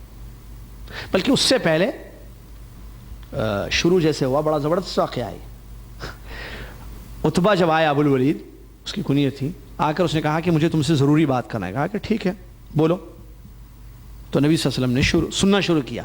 دیکھیے یہاں حکمت دعوت کی کیسی. پیارے نبی صلی اللہ علیہ وسلم نے پہلے سن لیا پوری بات. کس کی؟ عتبہ کی. عتبہ نے شروع کی، اور فصیح عربی بولنے والا اور اثر انداز گفتگو کرنے والا شخص تھا، اسی لیے چن کر قریش نے کہا کہ اس کو بھیجنا چاہیے، اس سے بات بن سکتی ہے. تو عتبہ کو بھیجا گیا. اس نے جا کر کہا کہ تمہارا خاندان، تمہارا نسب، تمہارے والدین، سب کچھ ہم جانتے ہیں، تم شریف خاندان سے ہو. پہلے چڑھایا، تھوڑا باطل ہے نا، چڑھایا. بولے اس کے بعد بولا کہ اگر تمہارے دل میں یہ خواہش ہے کہ تم کو سردار بنا دیا جائے، کیونکہ تم لوگوں کو دعوت دے رہے ہو، لوگ آ رہے ہیں تمہارے پیچھے چل رہے ہیں، تو ہم تم کو اپنا سردار بنانے کے لیے تیار ہو جائیں گے. بولو سردار بننا چاہتے ہو؟ تو پیارے نبی صلی اللہ علیہ وسلم نے کیا کہا؟ ابو الولید میں سن رہا ہوں، تم اپنی بات پوری کر لو. بولو. اس نے اپنی پوری بات جتنا سنانا تھا نا، اور یہ حکمت ہے، ہمارے پاس یہ چیز نہیں ہے. شروع ہوتے غیر اللہ کو سجدہ، درگاہ جانا، ارے شروع، ارے ٹھہرو، کیا بول رہا؟ بولے سن لو، نکال دے پورا. وہ کیا بولے گا؟ وہ پوری بات کیا ہوگی اس کی؟ ہمارے پاس حکمت نہیں ہے یہ، واللہ کہتا ہوں. ابھی پچھلے مہینے جو ہے ایک دورہ ہوا دعویٰ سینٹر میں ہمراہ یہ اس کے کورنش کے، جو ایک پیر کو جو ہے ہمارا درس رک گیا تھا جس وجہ سے عامر بھائی نے جو اطلاع دی تھی مسجد عزیزیہ میں، تو وہی دورہ تھا. وہاں جو ہے شیخ آئے تھے ماشاء اللہ جزائے خیر دے، انہوں نے اس پوائنٹ کو بہت اچھی طریقے سے سمجھایا کہ ہم حکمت دیکھیں دعوت میں. پیارے نبی صلی اللہ علیہ وسلم کی دعوت کا اندازہ لگے، یعنی غیر مسلمین کو اسلام کی دعوت دینے میں حکمت انہوں نے بتائی. تو وہاں یہ واقعہ دیکھا کہ دیکھیے سن لے سامنے والے کی پوری بات. اور یہ ہوتا ہے، یہ صرف اسی دعوت میں نہیں، کہیں بھی ساس بہو کا جھگڑا چل رہا ہے نا، بیچ میں بیٹا ہے، ادھر اماں ہے ادھر بیوی ہے، تو اماں اب سنا رہی ہے کس کی؟ بہو کی غلطیاں. تو سن لیں پوری بات. جی اماں جی، جی جی امی جی، تمہاری بیوی کو میں یہ بولی، یہ ٹیمپر اٹھی، میں ایسا بولی ایسا کری، جی پوری بات سن لیں، حکمت ہے. اور پھر ادھر بھی پوری بات سن لیں، پھر فیصلہ کرے، پھر اپنی بات کہے. بات کاٹنا کسی کی، دیکھیے یہاں عتبہ کون تھا؟ کافر مشرک، وہ کافروں کی طرف سے آیا تھا، قریش کی طرف سے، اور ہمارے نبی صلی اللہ علیہ وسلم کی توحید کی دعوت روکنے کے لیے، پٹانے کے لیے ان کو.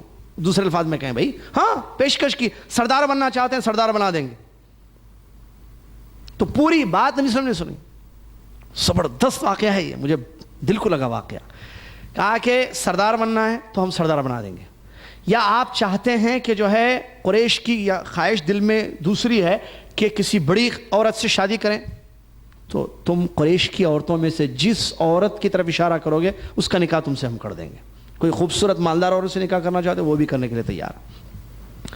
یا تمہیں تیسری خواہش ہے نہیں پیسہ چاہیے، تو ہم قریش کا سارا خزانہ تمہارے قدموں میں ڈال دیں گے. 3 باتیں اس نے کہی. سرداری، کیونکہ آدمی اپنے آپ کو شہرت کرنے کے لیے، بڑا بننے کے لیے کرتا ہے کام کوئی بھی، تو ان لوگوں نے سمجھا کہ یہ جو توحید کی دعوت دے رہے ہیں بڑے بننے کے لیے کر رہے ہیں شاید، تو ٹھیک ہے بھائی ہم آپ کو بڑا تسلیم کر لیں گے. نہیں، کسی عورت سے شادی کرنا ہے. دوسری ایک بڑی وجہ ہوتی ہے کہ خوب پاپولرٹی ہوگی، زبردست رشتے آئیں گے، بڑی بڑی فیملی سے رشتے آئیں گے، تو اس میں چن کر سب سے ٹاپ کی عورت سے شادی کروں گا. یہ بھی رہتی ہے خواہش. ہاں بعض لوگ شادی میں بھی دیر کرتے ہیں، تھوڑا سا پاپولرٹی خوب ہو جائے، خوب پھیل جاؤں میں، اس کے بعد ایک کے بعد میں بھی کروں گی میں بھی کروں گی میں بھی کروں گی میں بھی کروں گی. پھر کس سے کرنا ہے سوچ کے کرنا. تو یہ اس نے پیشکش کی. تیسری پیسہ، دولت. جیسے کہ میڈیا میں جو ہے لوگ شرک کی دعوت دے رہے ہیں دولت کے لیے یا کرسی کے لیے، سمجھ رہے ہیں نا؟ کرسی، پبلک میری کرسی میری، پبلک میری نوٹ میرے، پیچھے سے خوب نوٹ، ہم جو بولیں گے وہ بولنا، آپ ڈالو پہلے ڈالر ادھر پیچھے، اس کے بعد میری زبان چلتی رہے گی اور آپ سنتے رہیں گے، آپ تک نیوز آتی رہے گی، میں نے یہ کہہ دیا میں نے یہ کہہ دیا میں یہ نہیں کہہ دیا. یہ پبلک ہے، ان کو کیسے الو بنانا ہے ہم کو آتا ہے. کر رہا ہے باطل کے راستے پر کام. کون؟ باطل والے لوگ. چلیں، تو اس نے یہ تینوں باتیں کہیں، اب بولو. تو جب اس نے تینوں باتیں کہہ دی تو پیارے نبی صلی اللہ علیہ وسلم نے فرمایا کہ اے ابو الولید، کیا تم فارغ ہو چکے ہو؟ مطلب اپنی بات سے، اے ابو الولید کیا تم اپنی بات سے فارغ ہو چکے ہو؟ تو اس نے کہا کہ ہاں میری بات ختم ہو گئی. رسول اللہ کا سوال تھا کیا تم اپنی بات سے فارغ ہو چکے ہو، مطلب بات ختم ہو گئی تمہاری ابو الولید؟ اس نے کہا کہ ہاں ختم ہو گئی. پیارے نبی علیہ السلام نے قرآن مجید کی کچھ آیتیں تلاوت کی. سنو ابو الولید، اعوذ باللہ من الشیطان، حامیم، شروع کیا نبی صلی اللہ علیہ وسلم، قرآن مجید کی آیتیں شروع کر دی. وہ جب سنا پریشان ہو گیا، حیرت زدہ ہو گیا. اس کے بعد اس آیت پر پہنچے نبی صلی اللہ علیہ وسلم جس میں یہ ہے کہ اگر اعراض کرو گے تم توحید کے راستے سے تو اللہ تعالیٰ ایسے عذاب دے گا جیسے قوم ثمود کو عذاب دیا. منہ پر ہاتھ رکھ دیا اس نے. ابو الولید نے کہا کہ بس یہ مت بولو، ہم برباد ہو جائیں گے، ہم ایسے مت کو قوم ثمود کی طرح ہم ہلاک ہو جائیں اگر ہم توحید کے راستے. نہیں بس ابھی مت پڑھنا. بس منہ پر ہاتھ رکھ دیا اور اٹھ کر وہاں سے چلا گیا، کانپتا ہوا، پریشان ہوا. قوم انتظار کر رہی تھی کہ عتبہ آ رہا ہے. جب عتبہ کو ایک دوسرے فیس سے آتا ہوا دیکھا، جو فیس لے کر وہ گیا تھا، جو چہرہ لے کر گیا تھا وہ کہ میں بات کر کے آؤں گا، اب وہ چہرہ لے کر نہیں آ رہا ہے، دوسرا چہرہ لے کر آ گیا. قرآن نے اثر کر دیا، لیکن وہ ایمان نہیں لایا. اس وقت ایمان نہیں لایا. تو واپس جب آیا تو قوم نے سمجھا کہ یہ ابو الولید یہ کوئی اور ہی آ رہا ہے. تو قوم نے کہا ہاں کیا ہوا، بات بنی؟ کہا کہ دیکھو یہ جو محمد صلی اللہ علیہ وسلم ہیں یہ کوئی لالچی نہیں ہے، نعوذ باللہ من ذالک، ان کو کسی چیز کی لالچ نہیں ہے، پیسوں کی، عورت کی، کسی چیز کی نہیں، اور یہ کوئی جادو نہیں کرتے ہیں، اور نہ یہ جو ہے لوگوں کو جو ہے بہکا رہے ہیں۔ میں نے جو کلام سنا ہے، قسم اللہ کی کہہ رہا ہوں، ایسا کلام کبھی میں نے نہیں سنا ہے، قرآن کا کلام۔ اس نے کہا کہ ہم کچھ نہیں کر سکتے ان کا، ہم ان کا کچھ نہیں کر سکتے، یہ اپنا کام کرنے والے ہیں۔ تو یہ بات آئی، تو اس سے معلوم ہوا کہ ان لوگوں نے ہر ممکن کوشش کی کہ ہمارے نبی صلی اللہ علیہ وسلم کو روک دیں۔ تو آپ کو بھی مجھ کو بھی اس میں یہ سبق ہے کہ اگر ہم ہمارے نبی صلی اللہ علیہ وسلم کے طریقے پر زندگی گزاریں گے تو ہمارے سامنے بھی یہ پیشکش ہو سکتی ہے، آپ ہماری بات بول دو، آپ کے سارے کام ہم کر دیں گے، ہو سکتی ہے۔ آپ مت حق کی بات کرو تو لالچ دی جائے گی حق سے ہٹانے کے لیے، ہر ممکن دشمن کوشش کرے گا، چوکنا رہنا چاہیے اس انسان کو جو حق کے راستے پر چل رہا ہے، ٹھیک ہے نا؟ چلیے، تو ہمارے نبی علیہ الصلوۃ والسلام اس کے علاوہ اور بھی، جیسے اونٹ کی اونجھنی لا کر دینا، نبی صلی اللہ علیہ وسلم جو ہے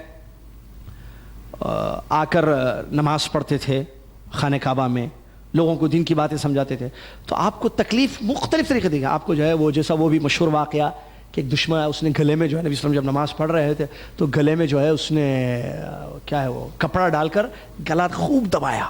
ابو بکر صدیق رضی اللہ عنہ دوڑتے ہوئے تشریف لائے اور ہٹا دیا اور دھکا دے کے اس کو وہ کر دیا، کہا کہ تم کیوں مارتے ہو ایک ایسے شخص کو جو یہ کہتا ہے کہ میرا رب اللہ ہے، تم اس کو مارنا چاہتے ہو، قتل کرنا چاہتے ہو؟ تو لوگ اور غصہ ہو گئے، محمد صلی اللہ علیہ وسلم کو چھوڑ کر ان کو مارنا شروع کر دیا۔ کس کو؟ ابو بکر سے اتنا مارا کہ پورا چہرہ لہو لہان ہو گیا۔ ابو بکر صدیق رضی اللہ عنہ، یہ مشہور واقعہ ہے، صحیح واقعہ ہے۔ ابو بکر صدیق رضی اللہ عنہ نبی صلی اللہ علیہ وسلم کو لے گئے ساتھی، ابو بکر صدیق رضی اللہ عنہ پر خوب ظلم ہوا، یہ سمجھ میں نہیں آ رہا تھا کہ ناک کہاں ہے، چہرے پر خون اتنا بہہ گیا، تو لوگ سمجھ گئے خلاص شاید ابو بکر صدیق کی موت ہو جائے گی اسی میں۔ ان کو لے جایا گیا، جب ان کو ہوش آیا شام میں تو سب سے پہلے انہوں نے پوچھا کہ محمد صلی اللہ علیہ وسلم کیسے ہیں؟ قبیلے والے آ کر لے گئے، عفواً بنو کیا تیمی تھے نا، تیمی، تو تیم والے قبیلے آئے، آ کر لے گئے۔ انہوں نے کہا کہ اگر ہمارے آدمی کو کچھ ہوگا تو ہم چھوڑیں گے نہیں تمہیں، ابو بکر اگر ختم ہو جاتے ہیں تو تم کو نہیں چھوڑا جائے گا۔ قبیلے وہ تھے ان کے پاس، قبیلوں کی حمیت وغیرہ بہت تھی۔ تو بہرحال شام میں جیسے ہوش آیا تو انہوں نے سب سے پہلے کہا کہ میں دوائی وائی کچھ نہیں پیوں گا، مجھے پیارے نبی صلی اللہ علیہ وسلم کے پاس لے چلو، ان کی خیریت مجھے معلوم کرنی ہے۔ اللہ اکبر۔ وہاں لے گئے، جب نبی صلی اللہ علیہ وسلم کو آنکھوں سے دیکھا، چین آیا، سکون آیا، اور پھر دوائی لی، جو بھی دوا اس زمانے میں استعمال کی جاتی تھی زخموں کے علاج کے لیے، یا تو انہوں نے اس وقت دوائی لی، اس سے پہلے انکار کر دیا، کہا قبیلے والوں کا غصہ، جن کی وجہ سے سب کچھ ہوا ہے اب انہی کے پاس جانا جا رہے ہو، اور جب تک ان کو دیکھ۔ تو ایسے بہت سارے واقعات ہیں جس سے معلوم ہوتا ہے کہ مشرکین مکہ نے ہمارے نبی صلی اللہ علیہ وسلم کو بڑی اذیتیں دی ہیں، سخت تکلیف دی ہے ہر طریقے سے، اور اتنی گندی گالیاں نعوذ باللہ جو واقعات آتے ہیں مشرکین مکہ نے جو ہے دی تاکہ نبی صلی اللہ علیہ وسلم کو خوب تکلیف ہو۔ یعنی میں یہ کہوں تو کافی ہوگی بات کہ ہر راستے پر تکلیف انسان کیسے کیسے دے سکتا ہے کسی کو، بول کر، کچھ کر کے، ہے نا، یہ سارا کچھ کر لیا ان لوگوں نے، لالچ دے کر، قتل کر کے، قتل کرنے کی کوشش کر کے، اور سازشیں کر کے، اور برا بھلا بول کر، گالیاں دے کر، نعوذ باللہ من ذالک، پوری کوشش کی کہ نبی علیہ الصلوۃ والسلام کو تکلیف دی جائے۔ بہرحال اس کے بعد بھی پیارے نبی صلی اللہ علیہ وسلم سے جب انہوں نے دیکھا کہ یہ اپنی دعوت کو نہیں چھوڑ رہے تو وہ پھر پریشان ہو گئے اور آپس میں سوچنے لگے کہ کیا ان کا کرنا چاہیے۔ اسی اثنا کی بات ہے کہ ہجرت حبشہ کا واقعہ پیش آیا، جو پہلا قافلہ مسلمانوں کا نکلا، یہ نبوت کے 5ویں سال، یعنی ہمارے نبی صلی اللہ علیہ وسلم کے نبی بننے کے 5ویں سال پہلا قافلہ جو ہے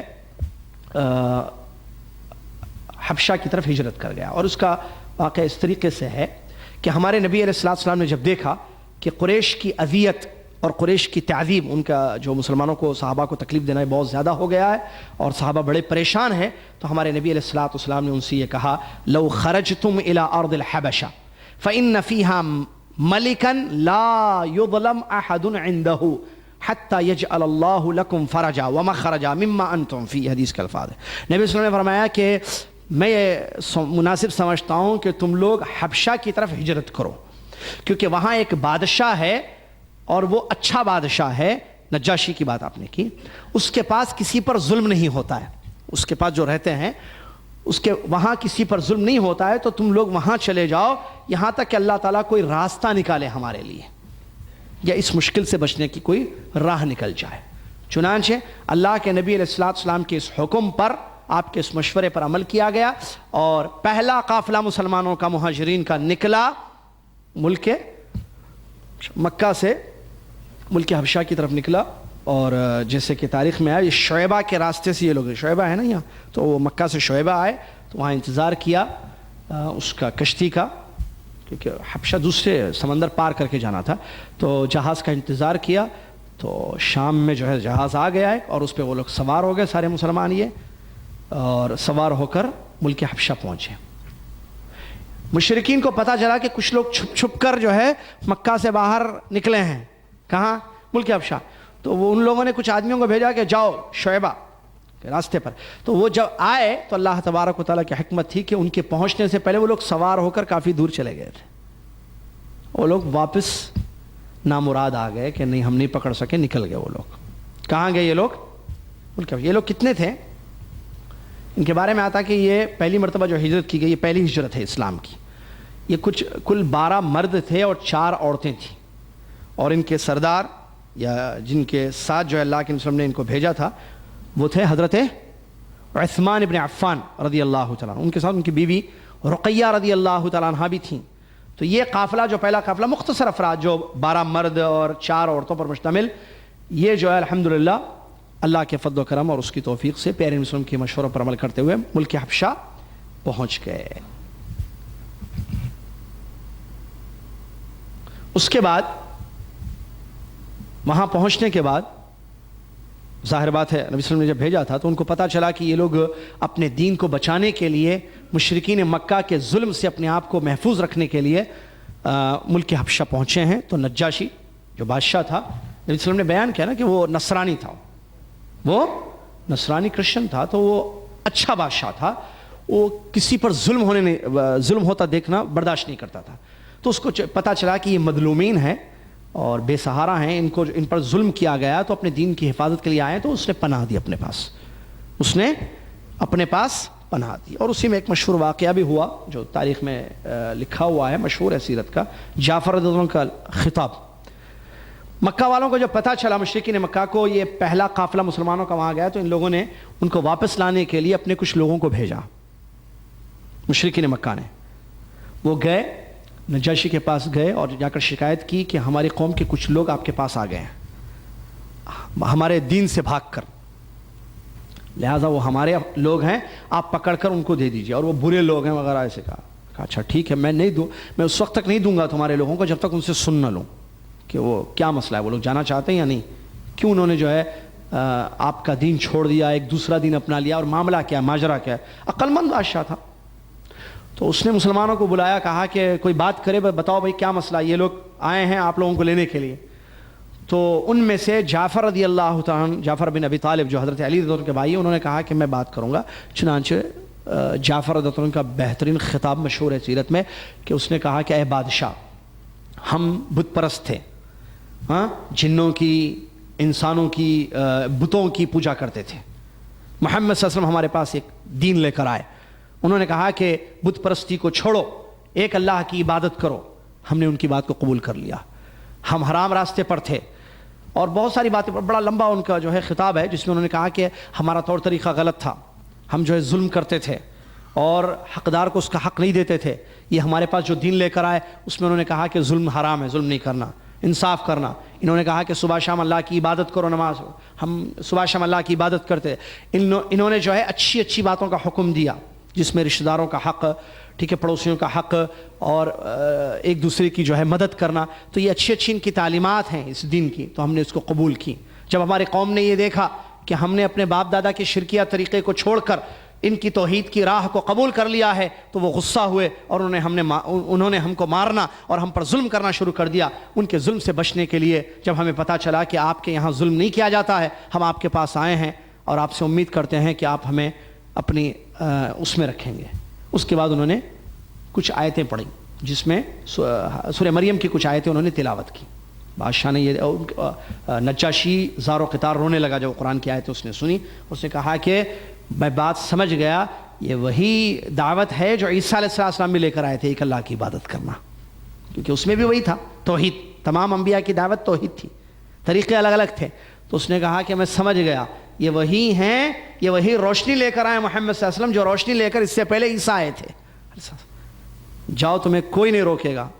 اور اچھا وہ لوگ جو آئے تھے نا نجاشی کے بعد، کافی تحفے تحائف لے کر آئے تھے خوش کرنے کے لیے، اور تاکہ یہ جو مہاجرین صحابہ ان کو واپس بھیج دے۔ وہ اس نے کہا کہ سارے تحفے ان کے واپس کر دو مکہ والوں کے، میں ان کو چھوڑوں گا نہیں، جاؤ نکلو یہاں سے میرے ملک سے۔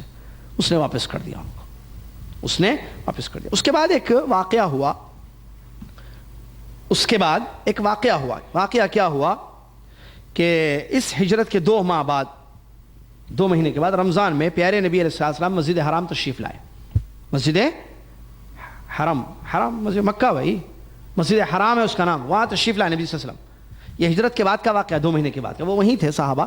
تو نبی علیہ السلام حرم تشریف لائے، حرم مکہ مسجد حرام، اور آ کر نبی صلی اللہ علیہ وسلم نے جو ہے قرآن کی تلاوت شروع کر دی، نماز پڑھنی شروع کی اور قرآن کی تلاوت کی۔ سورہ نجم اس وقت اتری ہوئی تھی، سورہ نجم کی آیتیں شروع کی، اور وہاں اطراف میں جو ہے سرداران قریش کھڑے ہوئے تھے، مشرکین مکہ، وہ دیکھ رہے تھے کہ نبی کیا کرتے ہیں۔ تو نبی علیہ السلام نے، بڑا عجیب واقعہ ہے یہ، پیارے نبی علیہ السلام نے جو ہے سورہ نجم کی آیتیں تلاوت کرنی شروع کر دی، یہاں تک کہ جب اس آیت پر پہنچے فَاسْجُدُوا لِلَّهِ وَاعْبُدُوا، جو آیت نمبر 53 ہے، 53، جس کا ترجمہ یہ ہے کہ اللہ کو سجدہ کرو اور اللہ کی عبادت کرو، تو بے ساختہ سارے مشرکین نے اللہ کو سجدہ کر دیا نہ چاہتے ہوئے۔ وہ عرب تھے نا، عربی معلوم تھی ان کو، تو انہوں نے جب یہ آیت سنی، وہ سن رہے تھے قرآن، فَاسْجُدُوا لِلَّهِ وَاعْبُدُوا، اللہ کو سجدہ کرو اور اللہ کی عبادت کرو، سب جھک گئے۔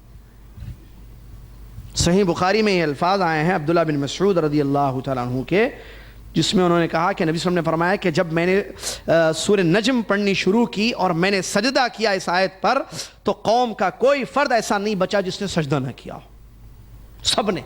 بعض روایتیں ہوتے ہیں ایک آدمی تھا جو اس نے کہا نیچے مٹی لے کر ایسے کر لیا، اس میں تو سجدہ کیا میں بھی، سب نے سجدہ کیا، یہ بغیر ارادے کے، سمجھ رہے ہیں بات کو؟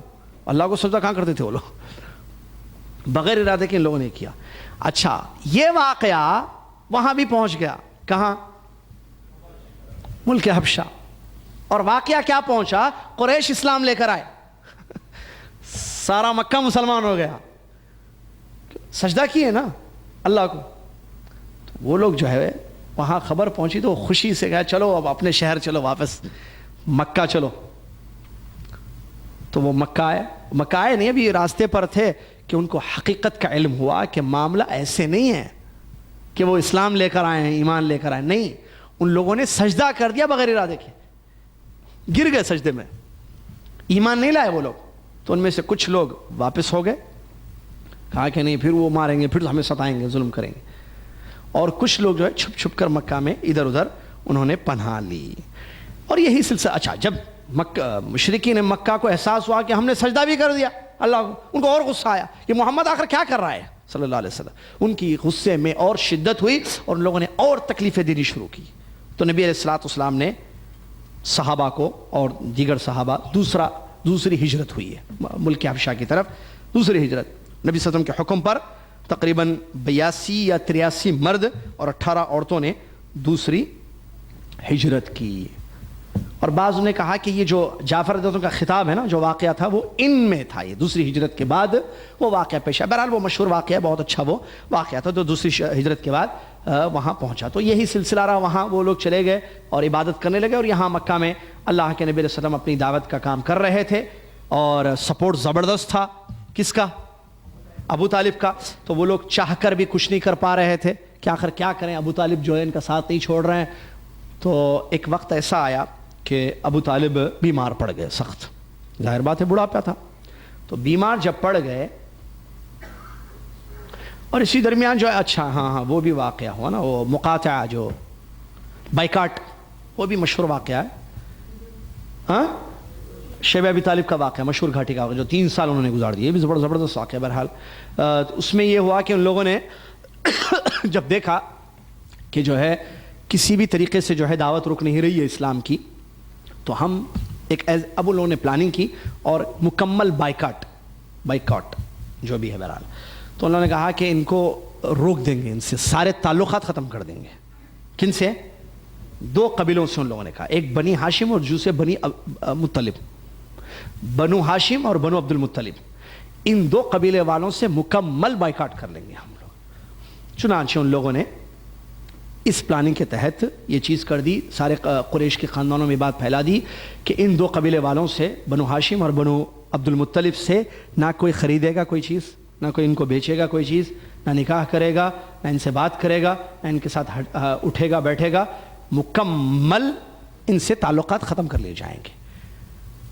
تو ان لوگوں نے شب ابی طالب میں پناہ لی، اور یہ تقریباً بعض نے کہا 2 سال، بعض نے کہا 3 سال، اور اس میں بڑی شدت کے ساتھ تکلیف ہوئی مسلمانوں کو. ظاہر بات ہے جب کوئی چیز خرید نہیں سکتے، کوئی چیز بیچ نہیں سکتے، نہ شادی بیاہ، نہ بات چیت، نہ اٹھنا بیٹھنا، سارے تعلقات ختم کر دیے. تو سب سے زیادہ جو تکلیف ہوئی وہ پیٹ کی تکلیف تھی، کیونکہ ان کو کوئی چیز بیچی نہیں جاتی تھی مکہ میں. تو کھائیں گے کیا پھر؟ بھائی خرید کر کھاتے تھے نا بھائی، تو کوئی بھی چیز نہیں ہے، باہر کوئی چیز نہیں مل رہی ہے کھانے کے لیے. کھجور خریدنا جائے نہیں، کھجور بھی کوئی بھی نہیں بیچے، کوئی چیز نہیں بیچیں گے کھانے پینے کی. تو ان کو بڑی سخت تکلیف ہوئی، حتیٰ کہ جو ہے ان لوگوں نے جو ہے درخت کے پتے تک کھائے، جیسا کہ واقعات حدیث میں آتے ہیں. پھر بعد میں اللہ تعالیٰ کی حکمت تھی کہ ان لوگوں کے دلوں میں جو ہے اللہ تعالیٰ نے، بعض مشرکین کے دلوں میں رحم ڈالا اللہ تعالیٰ نے، کہ ان لوگوں نے کہا کہ نہیں، ہم یہ بائیکاٹ کو ختم کرتے ہیں. یہ مقاطعہ جو ہے، جس کو مقاطعہ کہتے ہیں عربی میں، یہ ہم ختم کریں گے. ہم نہیں دیکھیں گے ہماری قوم بھوک سے مر رہی ہے اور ہم کھا رہے ہیں، ہم پی رہے ہیں، ہم کھا رہے ہیں، اور ہماری قوم ہی ہے یہ. ہماری ظاہر بات ٹھیک ہے، دین ان کا الگ ہے ہمارا، لیکن ہم یہ نہیں برداشت کر سکتے ہیں کہ کوئی بھوکا، ہمارے قریش کا آدمی اور مکہ کا کوئی آدمی جو ہے بھوکا ہو جائے. اس طریقے سے ان کے دل میں بہرحال یہ بات آئی، تو ان لوگوں نے جو ہے اس مقاطعے کو ختم کر دیا. اس کے بعد وہ واقعہ جو میں بتا رہا تھا آپ کو، ابو طالب کی بیماری. ابو طالب کی بیماری، ابو طالب سخت بیمار ہو گئے. چاچا جو اللہ کے نبی صلی اللہ علیہ وسلم کے، جو بڑا ساتھ دے رہے تھے اللہ کے نبی صلی اللہ علیہ وسلم کا، اور بیماری میں یہ عالم ہو گیا کہ موت کا وقت قریب آ گیا، سکرات کے عالم میں پہنچ گئے. تو نبی علیہ السلام نے چاہا کہ اپنے چاچا کو اسلام کی دعوت دیں. اللہ اکبر. چاچا کو معلوم تھا، لیکن آخری وقت میں بھی دعوت دے، ہو سکتا مرنے سے پہلے کلمہ پڑھ لے. تو پیارے نبی علیہ السلام توحید کی دعوت لے کر چاچا کے پاس پہنچے، اور چاچا کو قریب سے سمجھا رہے تھے کہ چاچا قل لا الہ یا عمی قل لا الہ الا اللہ. حدیث میں آتا یا عمی قل لا الہ الا اللہ کلمۃ احاج بها عند اللہ سبحانہ وتعالی. اے میرے چاچا کلمہ پڑھ لو، لا الہ الا اللہ پڑھو، میں اللہ کے پاس گواہی دوں گا کہ آپ نے کلمہ پڑھا ہے. تو پیارے نبی علیہ السلام کلمہ پیش کیے، کہا کہ کلمہ پڑھ لیں آپ موت سے پہلے. تو وہاں 2 شخص کھڑے ہوئے تھے، ابو جہل اور عبداللہ بن ابو امیہ قریش. ان لوگوں نے کہا کہ ابو طالب کیا مرنے سے پہلے اپنے بھتیجے کی بات پر عمل کر کے باپ دادا کے طریقے کو چھوڑ دو گے؟ قوم کی آر دلائی، قبیلے کی آر. کہا کہ کیا باپ دادا کے دین کو چھوڑ دو گے؟ بھتیجے کی بات میں آ کر لا الہ الا اللہ پڑھ لو گے؟ نبی صلی اللہ علیہ وسلم سنتے ہیں. پھر نبی صلی اللہ علیہ وسلم کہتے ہیں، کیونکہ ادھر سے وہ اپنا کفر بتا رہے تھے، کوشش کر رہے تھے کہ یہ کلمہ نہ پڑھیں، اور نبی صلی اللہ علیہ وسلم ادھر کوشش کر رہے تھے کہ وہ کلمہ پڑھ لیں مرنے سے پہلے. کلمہ پڑھ لیں گے تو اسلام لائیں گے نا. دل سے یقین ہونا کافی نہیں ہے. ایمان 3 چیزوں کا نام ہے، اعتقاد، قول اور عمل. یاد رکھنا یہ بات. ان کو اعتقاد تھا میرا بھتیجا صحیح ہے، لیکن کیا وہ مومن تھے، مسلمان تھے؟ نہیں. قول ضروری ہے. ایمان 3 چیزوں کو کہتے ہیں، اعتقاد، قول اور عمل، جس کو یوں بھی کہہ سکتے ہیں دل سے یقین، زبان سے اقرار، اور اعضاء جسمانی سے عمل. آپ اسٹوڈنٹس ہیں لہٰذا اس سے اچھا یہ یاد رکھیں، اعتقاد، قول اور عمل. اور نیکیوں سے ایمان بڑھتا ہے، گناہوں سے ایمان گھٹتا ہے، کم ہوتا ہے. اعتقاد یہ دل سے ہوتا ہے. قول معلوم ہے نا، قول زبان سے، اور عمل سب سے ہوتا ہے. جی دل کا عمل ہے، دل سے بھی عمل ہوتا ہے، زبان سے بھی عمل ہوتا ہے، ہاتھ پیر سے بھی عمل ہوتا ہے. دل کا عمل کیا ہے بھائی؟ یقین، خوف، امید، محبت الہی، محبت، یہ سب چیزیں دل. اچھا سوچتا دماغ ہے یا دل؟ دل یا دماغ؟ دل بولنے والے دلیل دیجئے، دماغ بولنے والے دیجئے. دماغ بولنے والے بولیں گے سائنس میں بچپن سے پڑھے، دماغ سوتا ہے. پوری دنیا والے کہتے ہیں دماغ سوچتا ہے. دماغ نہیں ہے کیا؟ سمجھ میں نہیں آتی بات، دماغ نہیں ہے کیا بولتے ہیں، یہ سب سے بڑی دلیل ہے بولتے ہیں دل. یہ تو ان کی دلیلیں معلوم، ایسی دلیلیں رہتی ہیں لوگوں کی پوری، انہوں بولے یہی دلیل. جو کہتے ہیں کہ دل سے انسان سوچتا ہے، ان کی کیا دلیل ہے؟ کیا بات ہے، ہاتھ زبردست دلیل، قرآن کی آیت. جی دل اندھے ہوتے ہیں، ٹھیک ہے. نہیں، آیت وہ کون سی ہے کہ جس میں اللہ یہ کہتا ہے کہ دل، آیت یاد نہیں ہے، آیت ہے قرآن میں.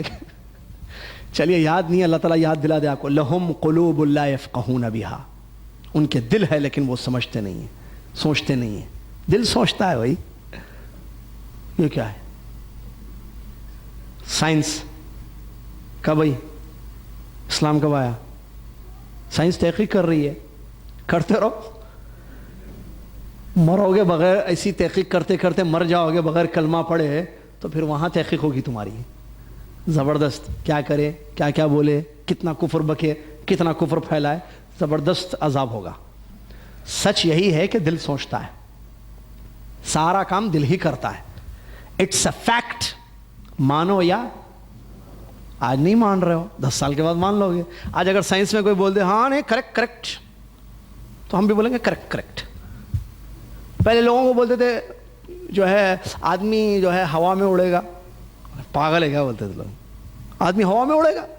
ارے بھائی ہاں ایک پلین بنائیں گے، اس میں بیٹھ کے لوگ جائیں گے. ارے ایسے ہو ہی نہیں سکتا ہے، اس کو کچھ ہو گیا ہے بولیں گے لوگ. فون، ایک آدمی اپنی بات دوسری دنیا میں پہنچا سکتا ہے کسی کے ذریعے فون پہ. 100 سال پہلے کوئی آدمی کو اگر یہ بات سمجھ میں تو وہ مانتا تھا اس بات کو، بولے گا کیسے ہو سکتا ہے، ناممکن کوئی ایسا کر سکے. لیکن آج سب کے پاس جیبوں میں فون ہے، وہ ہے نا، ایسے ہوتا ہے. تو یہ سچ ہے. بہرحال دل ہے اور اصل چیز دل ہی ہے. اور اسی لیے کہا گیا کہ ایمان دل میں پیوست ہو جائے. حسن بصری رحمۃ اللہ نے فرمایا الایمان ما وقر فی القلب وصدقته الاعمال. ایمان کس کو کہتے ہیں؟ جو دل میں بیٹھ جائے اور اعمال اس کی تصدیق کرتے ہیں. دماغ اصل کام نہیں کرنے والا ہے، یہ ہے دل. یہ بولتا ہے دماغ کو تو دماغ بولتا ہے، دماغ کام کرتا ہے. یہ بولتا ہے ہاتھ کو تو ہاتھ کام کرتا ہے. یہ بولتا ہے پیر کو تو پیر. یہ حقیقت ہے. محققین جو ڈاکٹر سے مانتے ہیں اس چیز کو، اور جو ایسی بن گئے ہیں سرٹیفکیٹ لے کر، جتنا پڑھا ہے اتنا ہی پڑھے تو وہیں رہتے ہیں، لکیر کے فقیر. وہ صحیح ڈاکٹر ہے، وہ تحقیق نہیں ہے، جذبہ نہیں. بہرحال چلیے، تو کیا کہہ رہا تھا میں؟ اعتقاد، قول اور عمل ایمان کی تعریف ہے. ایمان میں 3 چیزیں ہیں: اعتقاد دل سے، قول زبان سے، عمل دل کا عمل بھی ہے، زبان کا عمل بھی ہے، اور ہاتھ پیر کا بھی عمل ہے. یہ 3 چیزیں ایمان ہے. کسی کا اعتقاد ہوگا قول نہیں ہوگا، وہ مومن نہیں ہے، ایمان والا ہے وہ.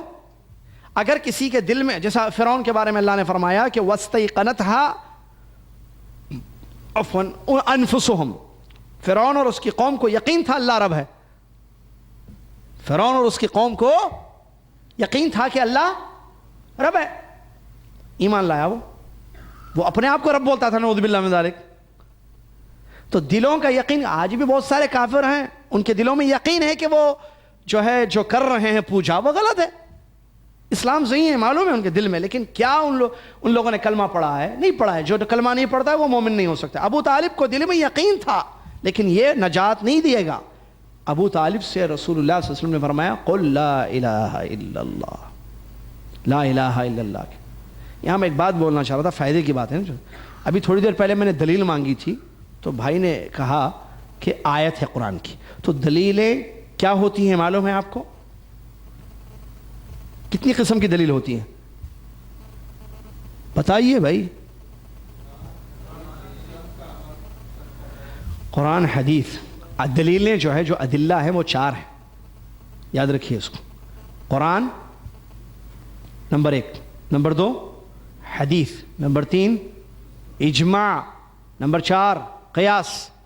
لکھ لیجئے، بس بعد میں سمجھائیں گے اگلے دورے میں، شروع میں کبھی، یا یاد دلائیں آپ تو انشاءاللہ. قرآن، حدیث، اجماع، قیاس، یہ 4 دلائل ہیں.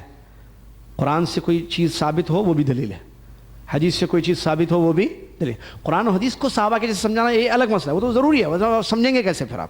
لیکن دلائل جو ہیں وہ 4 ہوتے ہیں. قرآن کی آیت دلیل ہوتی ہے، یا حدیث ہے کوئی صحیح دلیل ہے، اجماع ہے امت کا دلیل ہے، قیاس ہے دلیل ہے، اور قیاس صحیح ہونا ہے. بہرحال اس کی تفصیل اجماع قیاس شاید جلدی سمجھ میں نہیں آ رہا ہے، اس کو سمجھانا پڑے گا، اس کے لیے ٹائم چاہیے، ٹائم نہیں ہے،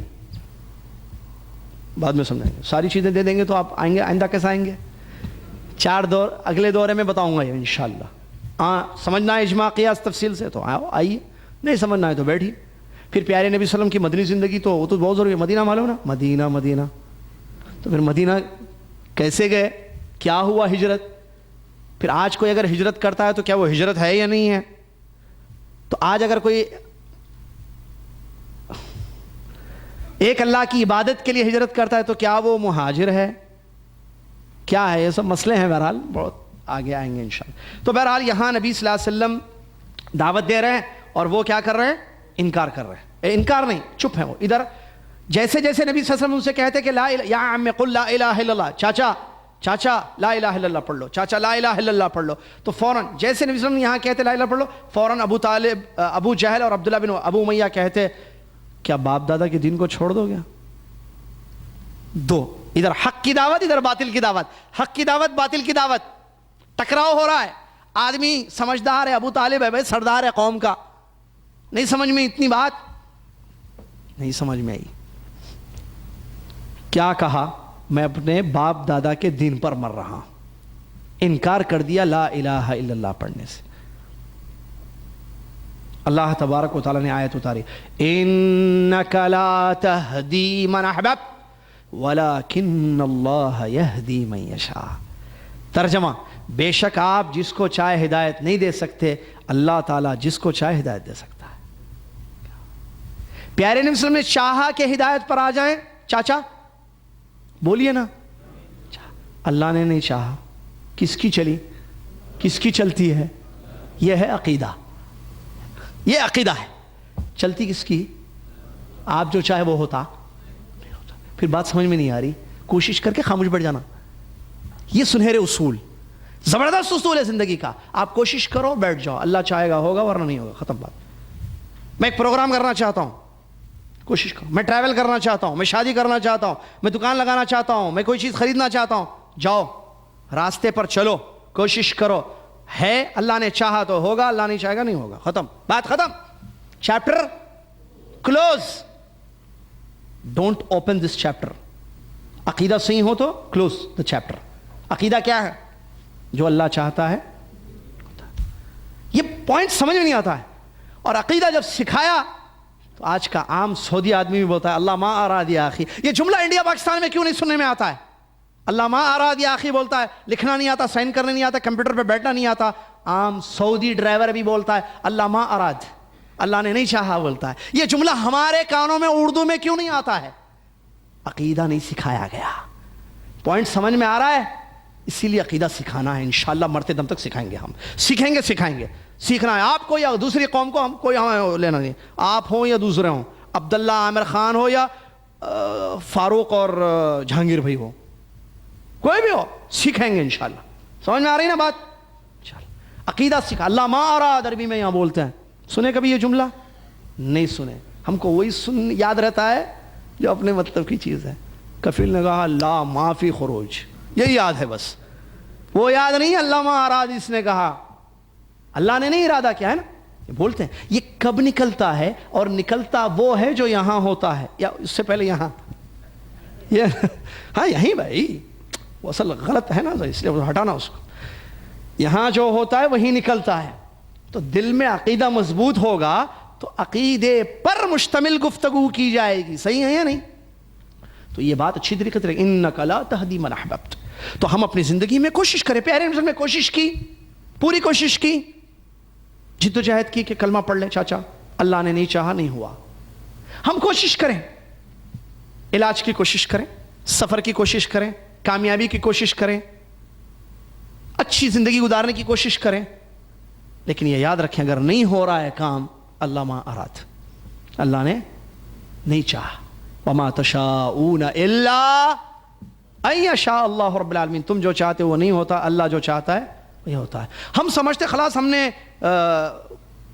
کام کر دیا، راستے پر چل گیا، اسباب اپنا لیے، اب تو پکا ہونا ہے کام. ارے آپ جو چاہیں گے وہی ہوگا. حضرت علی رضی اللہ تعالیٰ کہتے ہیں نبی صلی اللہ علیہ وسلم نے تربیت کی تھی نا, آج ہماری تربیت نہیں, ہمارے اساتذہ ہمارے بڑے ہمیں ایسے سکھاتے نہیں ہیں. ہمیں اتنا بتا دیے کہ غیر اللہ کو سجدہ شرک ہے, ایک اللہ کو سجدہ کرنا یہ توحید ہے, عقیدہ ہے, بس ختم بات. ہمیں سکھاؤ نا, تو ہماری صحیح تربیت کرو, تو انشاءاللہ ہمارے بھی اعمال اور ہماری زندگی صحیح ہوگی. علی رضی اللہ عنہ کہتے ہیں عرفت ربی بفسخ العزائم, میں نے میرے رب کو عزیموں کو ٹوٹتا ہوا پایا, میں پہچانا. میں عزم کرتا ہوں کسی کام کو اور اللہ تعالیٰ اس کو نہیں کرتا ہے, میں نے پہچان لیا میرے رب کو. میں عزم کرتا ہوں, پختہ ارادہ. عزم مطلب پختہ ارادہ کسی کام کے کرنے کا. اللہ وہ کام نہیں چاہتا ہے کہ میں کروں, اللہ چاہتا ہے کہ وہ کام نہ ہو, اور اللہ جو چاہتا ہے وہ ہوتا ہے. میں ارادہ پورا کر لیتا ہوں, وہ کام نہیں ہوتا ہے. اللہ تعالیٰ کو میں نے پہچان لیا کہ ہے کوئی رب جو چاہتا ہے وہی ہوتا ہے. یہ ہے نا. تو بہرحال انک لا تہدی من احببت, تو انسان کا کام ہے کوشش کرنا. پیارے مسلم کی اس دعوت سے یہ معلوم ہوا کہ ہم کوشش کریں اچھے کاموں کی, بس نتیجہ اللہ کے حوالے. یہی توکل بھی ہے کہ آدمی اسباب پر عمل کرے اور رزلٹ اللہ کے حوالے کر دے. یہ کیا ہے؟ توکل ہے. اسباب چھوڑ کر خالی اللہ پر, یہ تواکل بولتے ہیں عربی میں, بھروسہ نہیں ہے یہ. چلیے, اس کے بعد ان کی وفات ہو گئی اور ان کے بارے میں آیا, مطلب موت واقع ہو گئی بغیر کلمے کے. اور یہ واقعہ 10 رمضان کا ہے. رمضان کے مہینے میں, عفواً 10 رمضان نہیں, رمضان کے مہینے سن 10 نبوت کا ہے, یعنی نبی صلی اللہ علیہ وسلم کے نبی بننے کے 10ویں سال رمضان کے مہینے میں پیارے نبی صلی اللہ علیہ وسلم کے عزیز چاچا جو دفاع کر رہے تھے ان کی طرف سے, ان کا انتقال ہو گیا. اور ان کی زندگی میں قریش, جیسا کہ بتایا گیا, کوشش نہیں کر پائے, یعنی پوری کوشش کی تھی کہ ان کو ہٹا دیا جائے, ان کی دعوت روک دی جائے, لیکن چاچا کی موجودگی کی وجہ سے وہ کچھ زیادہ بڑا کام نہیں کر پائے. جب قریش نے دیکھ لیا کہ راستہ صاف ہے, تو اب ان لوگوں نے اپنی کوشش کو جو ہے آگے بڑھایا. اور ایک واقعہ جو ہوا ہے وہ اسی سال, 2 قول ہیں اس سلسلے میں. ایک قول یہ ہے کہ اسی سال, ایک دوسرا قول یہ ہے کہ اس کے 3 دن کے بعد. زیادہ صحیح قول اسی سال کچھ ایام کے بعد حضرت خدیجہ رضی اللہ تعالیٰ عنہ, یاد ہے نا کون ہے یہ؟ پیارے نبی وسلم کی, ہاں, تو ان کی طرف سے بھی جو ہے وہ بھی کافی تسلی دیتی تھی. ہم نے پڑھا واقعہ. اور جو دیکھیے وہ تو خیر ایمان لا لی الحمدللہ, تو ایک طرف بیوی جو ہے, بیوی کا ساتھ الحمدللہ بہت بڑی بات ہے, اور دوسری طرف جو ہے چاچا جو مشرک تھے ساتھ دے رہے تھے. تو یہ طاقت تھی نبی صلی اللہ علیہ وسلم کی. تو 1 سال 2 خطرناک واقعے ہوئے, بڑے واقعے ہوئے نبی صلی اللہ علیہ وسلم کی زندگی پر, جس کی بڑی تکلیف ہوئی. اور عام الحزن کے نام سے تاریخ میں مشہور ہے وہ سال, غم کا سال, جو عام الحزن عربی میں کہتے ہیں. کہ ایک طرف چچا فوت ہو گئے, چچا کا انتقال ہو گیا, اور دوسری طرف خدیجہ رضی اللہ تعالیٰ عنہا کا انتقال ہو گیا, جو بیوی تھیں, جو سپورٹ کر رہی تھیں, ساتھ دے رہی تھیں, نبی کو تسلی دیتی تھی, اب کام کیجئے. اور بیوی گھر والی ہے, گھر والی کا ساتھ دین کے کاموں میں بہت بڑی بات ہے, بہت بڑی قوت ہے ایک آدمی کے لیے, ایک انسان کے لیے. لہٰذا عورتوں کو چاہیے کہ وہ مردوں کا ساتھ دیں, مردوں کو چاہیے کہ وہ اپنی عورتوں کا ساتھ دیں دین کے کاموں میں. کس کے؟ دعوت میں, دین کے کاموں میں. سمجھے, ناراض نہ ہو دین کے کاموں میں وہ اگر لگا رہا تو. نہیں, شوہر کا حق, بیوی کا حق ادا کر رہا ہے, بیوی کا حق ادا نہیں کر رہا ہے اور دعوت کے کام میں نکل گیا, یہ تو دعوت ہی نہیں ہے. تو معلوم ہے آپ کو تفصیل, نکلو بس صرف. اور گھر میں چاول نہیں, روٹی نہیں, کچھ بھی نہیں, بیوی کو, بچوں کو آپ کی ضرورت ہے, آپ نکل گئے دعوت میں. اور وہ دعوت بھی دعوت توحید ہے یا دعوت شرک ہے پتہ نہیں. انہوں نے بولا چلو, میں چلا. انہوں نے کہا آؤ, میں نے کہا آ رہا ہوں. اللہ کے لیے سب کچھ چھوڑ دو, تو میں نے کہا اچھا, اللہ کے لیے سب کچھ چھوڑ دیا. بیمار اماں کو چھوڑا, ضعیف والد کو چھوڑا, بیوی کو چھوڑا, بچوں کو چھوڑا. چلو سیرت پڑھو, سنہرے اصول ملیں گے, صحیح دعوت کا کام کر سکے گا انسان. سیرت نہیں پڑھیں گے, علم نہیں حاصل کریں گے, صحیح دعوت کا کام نہیں کر سکتے ہیں. خدیجہ رضی اللہ عنہ کی وفات بھی ایک بہت بڑا غم تھا ہمارے نبی صلی اللہ علیہ وسلم کو, اسی لیے کہا گیا کہ غم کا سال یہ.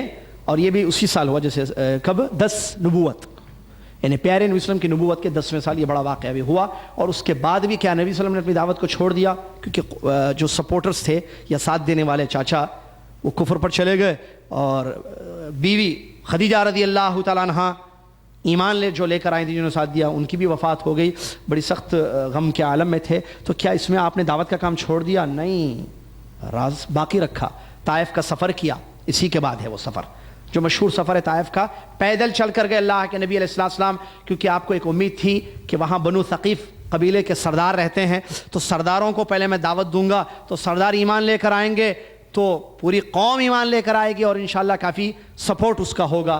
چنانچہ ہمارے نبی محمد صلی اللہ علیہ وسلم اپنے غلام زید بن حارثہ رضی اللہ عنہ کو اپنے ساتھ لے گئے اور سرداروں سے ملاقات کی جا کر وہاں. اس سے یہ بات معلوم ہوتی ہے، یہ بھی دعوت میں حکمت ہے کہ بڑوں کو دعوت دی جائے، ہے نا. کسی جگہ کے جو ذمہ داران بڑے ہیں اگر وہ توحید پر آ جائیں تو پھر نیچے ہے نا قلم توحید بھائی، کوئی جھنڈے ونڈے نہیں ہونا، بولے او چلو تو بھائی بول دیا ختم. تو ان کے پیچھے ایک لاکھ قوم رہتی. اسی لیے ٹارگٹ ذرا بڑوں کو بڑھایا جائے. دعوت میں حکمت ہے یہ بھی کہ بڑے بڑے ہوں نا. جیسے معلوم ہے اس شہر کے جو ایک بڑے صاحب ہیں، سردار جی، ایک بڑے سردار ہیں یا چودھری جی ہیں، بڑے ہیں، ان کی چلتی ہے وہ ایمان لائیں گے، ان کے پیچھے پورا گاؤں ایمان لائے گا.